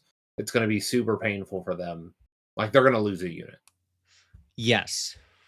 We have a lot of troop shifts here. Chain Rasps, Craven Throne Guard, Glaive Wraith Stalkers, Myrmidon Banshees, and the Pyregeist all up, with the Pyregeist going up 20. Right? Yeah. As well they should have, by the way. They were like, as we said originally when they launched with those points, like, what? Huh? Now they would have gone up more if they didn't also get nerfed in the rules as well, right? Yeah. But don't worry, Hex Wraiths are down 20. Remember when those were good? Mm-hmm. Yeah, that happened. That did in fact happen. And then the Soggy Black Coach up 10. Which the Soggy Black Coach is still great, and that's fine. I would have taken, like, again, for a unit like that, the difference between 300 and 310 is just like, sure. Yep. Okay. Still taking it. Cool story. OBR, basically nothing matters here too much. There's just not enough point changes here to really matter. The Harbingers and the Crawler down 10, and then Volkmorton and the Mortison Bone Shaper down 10. It's fine. Okay. Enjoy the real endless spell you're going to buy now instead of taking Aetherot Machineries. Sure. That's what happens. Soulblight Gravelords, the Coven Throne down 20. You know, I don't hate the Coven Throne. It's still too expensive at 230, but rules-wise, it's actually not. It's got interesting rules. It's interesting. It has a role. Yeah. It's just a 230. It's not in the conversation. It's a non-starter. Yeah. Luke of I down 20. That's cool. And then Nagash. Why do we do this? Why do we take an 800 point model and adjust it by 10 points? We doing anything there? Is this anything? Chat, is this anything? No. It's allowing it's allowing him to have a spell lore. That's what that is. It's allowing him to have a spell lore. Yeah, to take like a non-generic spell lore. Oh, I get it. Okay.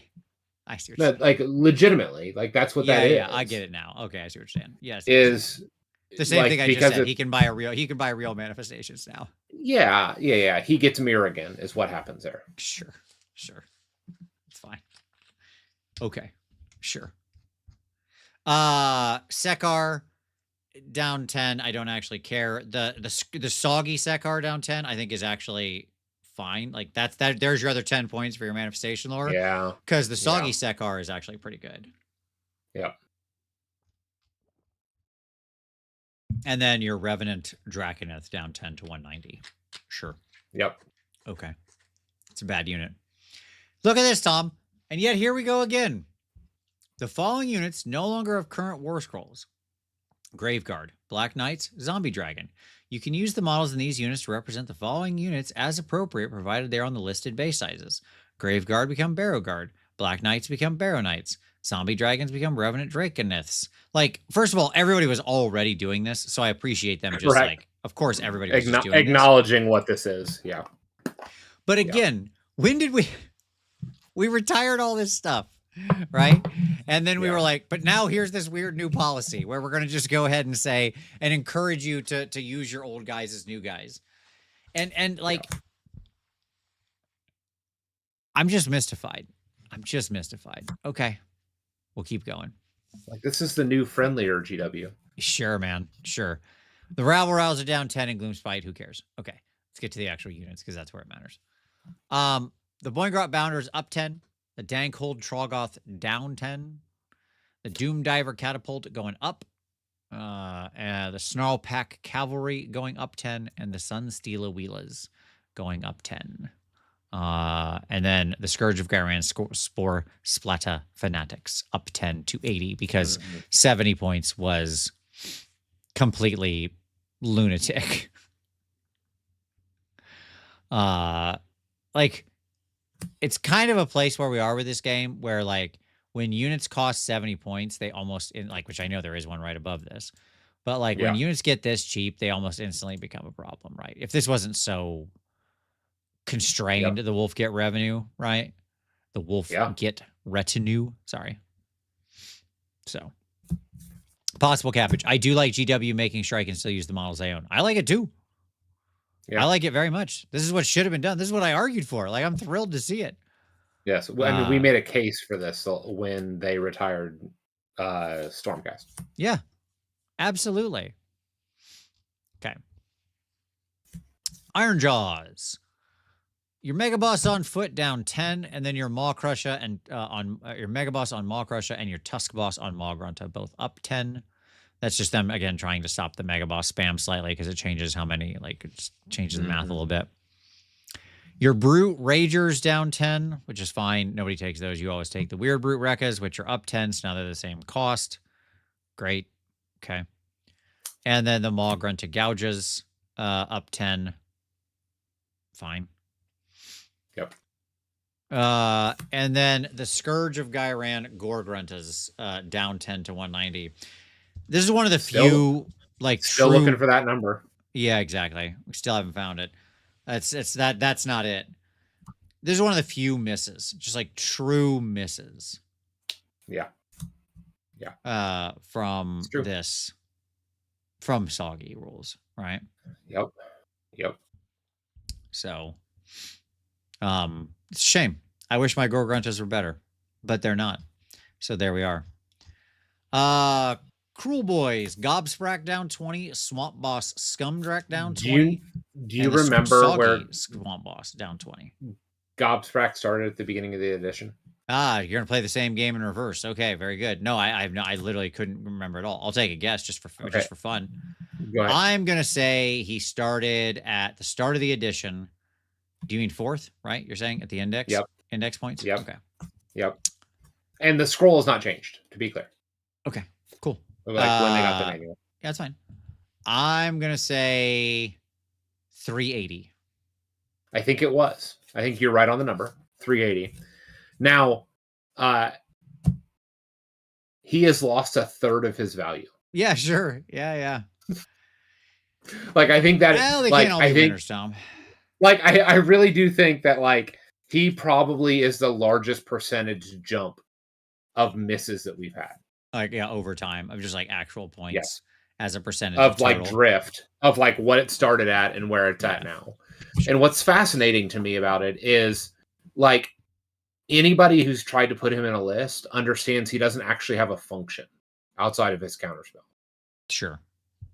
Like, he can't be in combat. He's a 5-up, 14 or 12 wound 5-up save model. Yeah. Right? Like, he will implode. Yeah, exactly. He explodes. He explodes anytime anything touches him. Correct. And so, like, yet he has this guy, like, every time I faced him in any game. Right. And he has a bunch of like anti wizard tech on his monster and on his attacks, which is just insane. It's insanity. Like, this guy just simply does not have a role in the army. Right. Yup, I agree. And then nothing else changes there. Ogre Maw Tribes. Okay. So, first of all, we actually have regiment option changes. And the regiment option changes here for the Butcher, the Firebelly, and the Slaughtermaster, Tom, are that they can take Noblar scrap launchers. This is what we've been waiting for. Behold, the coming of the age of the Noblar scrap launcher is upon us, okay? Now is the season of our discontent. The Frostlord on Thunder Tusk down 20 and the Huskard on Thunder Tusk down 10. Sure. That'll do it. The scrap launcher, who now everybody can take down 10. Yes, let's launch that scrap. Come on, here we go. Okay. Importantly, the Scourge of Gyran scrap launcher. Same point value, Tom. It's 130. It's true. It's true. Absolutely. Halo with the big wins. Yeah. This is it, Halo, right? You're fine now? You're good? You're good? Yeah. Army's fixed. Yes. Green for days. This is it. The like it is legitimately funny to move the regular Iron Blaster down to 170 when the Scourge of Gyran Iron Blaster that is like very clearly better is 180. That's just like we put that in there as a joke. Just kidding. The Mournfang pack down 10. Sure, okay. Glutton's down 10 to 220. We did it. We did it, Tom. We got there. Fixed them. We got back to the original points. It was 220. That's what it was. I remember. Unfurl the banner. Mission accomplished. Ladies and gentlemen, we got them. Back when Gluttons were so scary because at 220, it was just like, oof, just a nightmare. Yeah. Insanity. So that's nice. Yes, and Thundertusk Beast Riders at 200 even. Basically your worst units in your BCR army. A unit that arguably does an average of no damage is now a mere 200 points. What could go wrong here? I see no issues. Okay. So that's fine. Look, I'm telling you, this is the dawning of the age of the Noblar scrap launcher. Okay, this is it. This is it, Tom. It's what we've been waiting for. I believe you. The problem before, I'm only partially joking. Okay, Sure. Because the problem before with the scrap launcher was that only the Tyrant could take him. Sure. Okay, and Tyrants suck. So you didn't want to do that. It was just like a ridiculous tax. Okay. Yep. The scrap lopper, just the scrap lopper. Okay. The actual scrap launcher, its main weapon has an 18-inch range with 12 attacks on 4s and 2s, rend 1, damage 1, crit 2 hits. So it's because the crit 2 hits, it's effectively 3s and 2s, right? Yeah. Okay. And then obviously it has its Rhinox crew that can go and fight and blah, blah, blah, whatever. Now, it has this once per turn army thing that halves move values, but it doesn't again, we talked about the ludonarrative dissonance of that earlier, of these dumb shooting units that their scrap can have movement, but this guy's scrap can't. I don't care. I don't care. The key with this guy is that at 130 points, you're getting, for every 130 points, you're getting 12 shots on effectively 3s and 2s, rend 1, damage 1.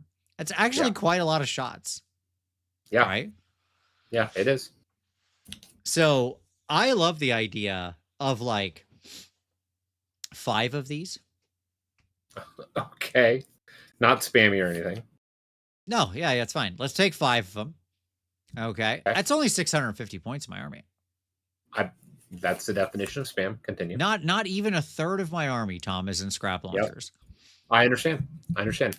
See, the key is they can do that because they're so cheap. That's right. And then we've got an effective 27-inch threat range for 60 attacks on 3s and 2s, rend 1, damage 1. Yeah, I hear you. That's a lot of scrap. That is a lot of scrap. Okay. So they have junk in their trunk and they're getting rid of it. Mm-hmm. It's true. Vince wants to turn AOS into a game of Shadowrun with all those shots. I'm always looking. Look, we get some move by wire reflexes in this game, and I'm ready to go. Okay, let's go. I'm Street Samurai till the day I die, baby. All right, Sons of Bahamut had 2 points changes that literally don't matter. Next, that's it. And then into all the regiments renowned, a bunch of which went down in points, and I'm sure one of them will be good. I got one up. Oh, yeah. There's Hogs went up. Yeah. Yeah, the Hurtland Hogs, yes, went up 10. I literally can't be bothered to care about regiments renown. I'm sorry. Look, I'm gonna make you all. Here's a solemn promise on this channel: we will never care about regiments of renown. I'm not saying they're bad. Okay, they're often good. They're often an important thing. I'm just stating. I'm sorry. This is a thing. I'm not learning all these. I'm not remembering all of them. I don't like them. I don't like them conceptually in my army, and I refuse. I refuse to engage with them. So if you in the chat think one of these changes was really good, tell me about it. I'd love to hear it. I'm very open to it. But I'm not doing it. He'd love to hear about the thing that he doesn't care about. Correct. Because I'd love to share, I'd love to have that information be shared with our viewers, but I refuse to learn, care, or indulge any of this nonsense. Sure. Hogs going up 10 breaks my list. Oh, that's a shame. Yeah, I know. I mean, that's the challenge of it. But it's one of the best regiments for sure. Love me a pair of hogs. It's fine. I'm sure it's fun. I buy armies to play the army. I'm a simple man. I get it. Get it. No judgment. Profiteers and the Cursed Steel Battery going up a bit is healthy for the game. Okay, good. Good. This is what I want to know. Like, as I'm saying, I'm sure that some of these are actually meaningful. I just... Yep. Man. I'm out. I'm out on these guys. Okay, I can't care about everything. I just can't. Sure. I got my limits. Sure. All right, Tom, and that's basically it, because everything below this is just legends, so none of that matters. All right, there you go. Okay, overall, Tom, this is our December battle scroll, right? So felt like a nice cleanup. Yeah, I mean, here's the thing. I want to close this out talking about the pace of change.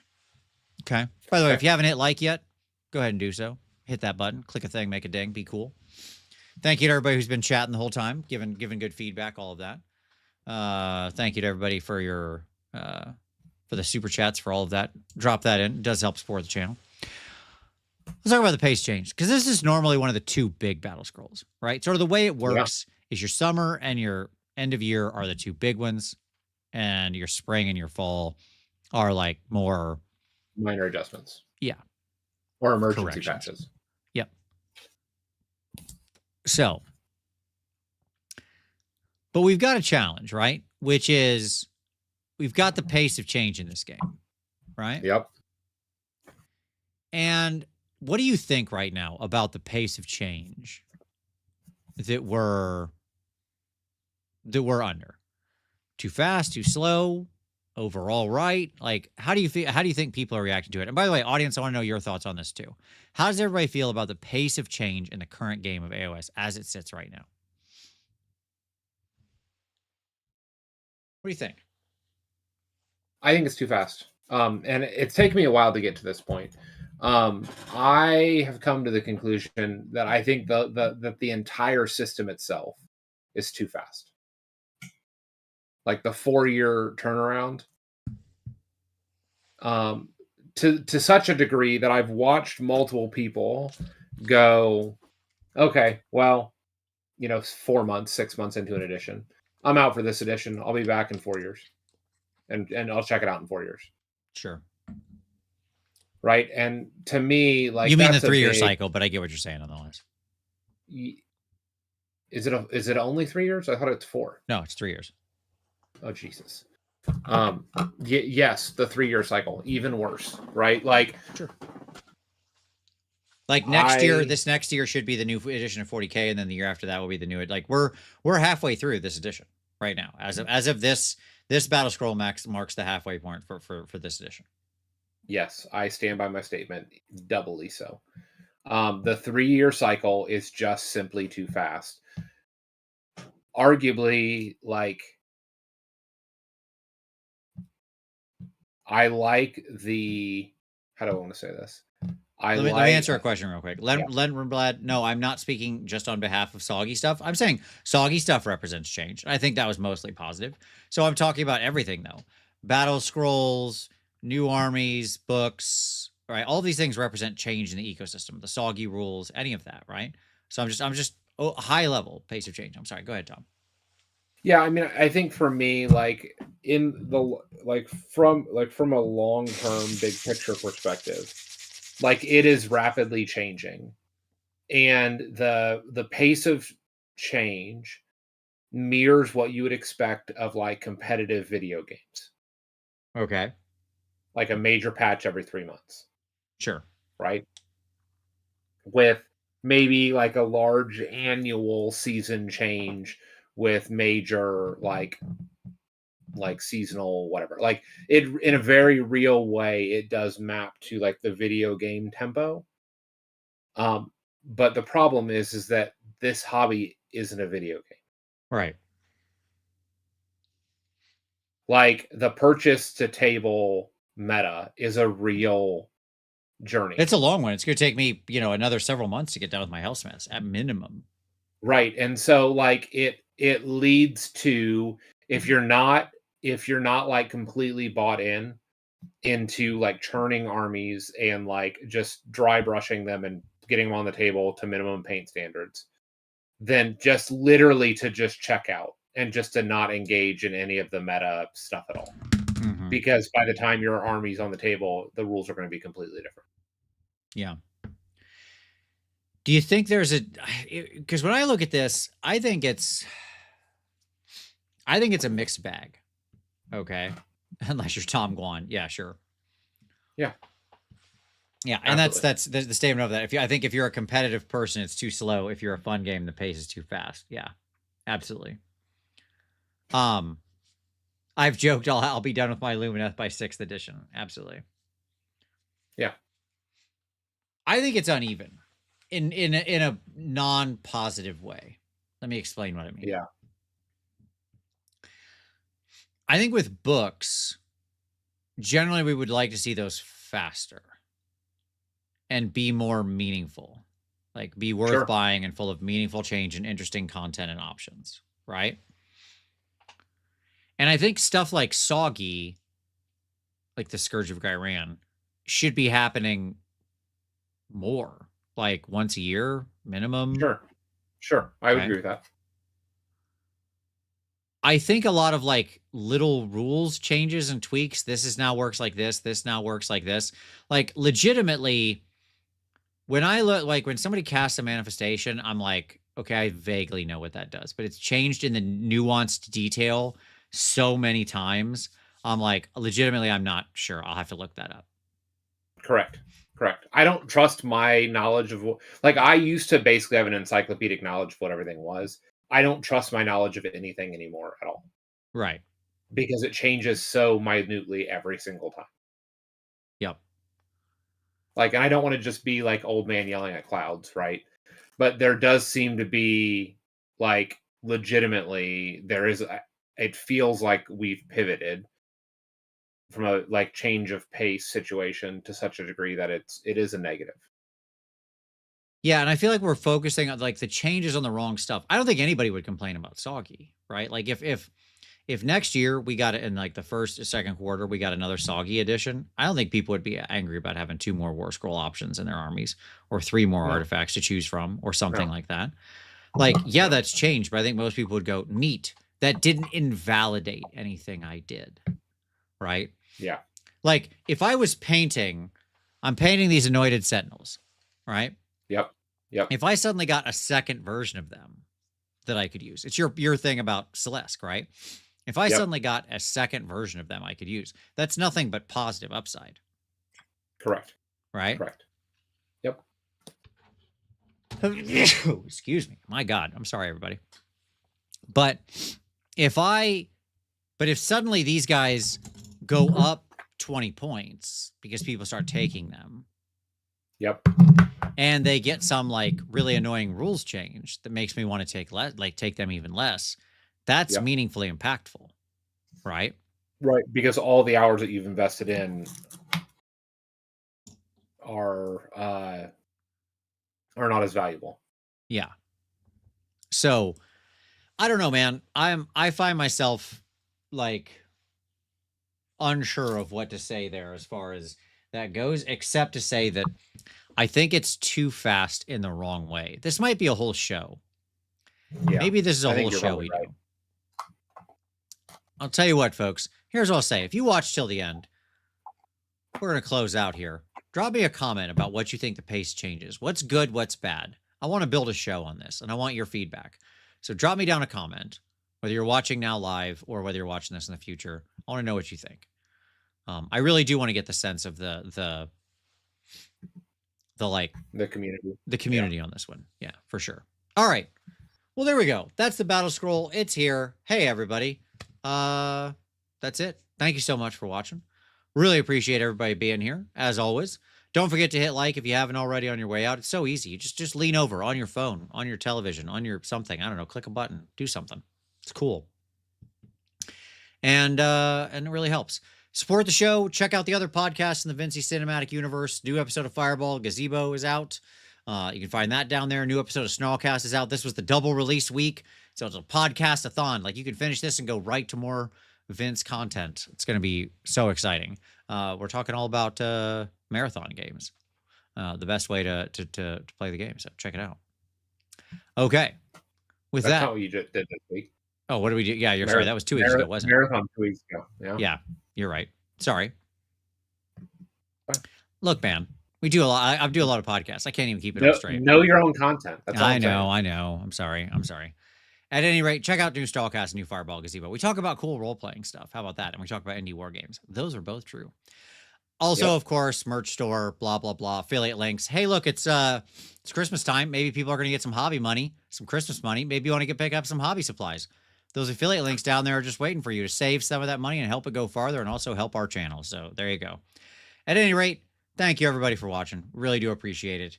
As always, we will see you next Wednesday. And start rolling dice.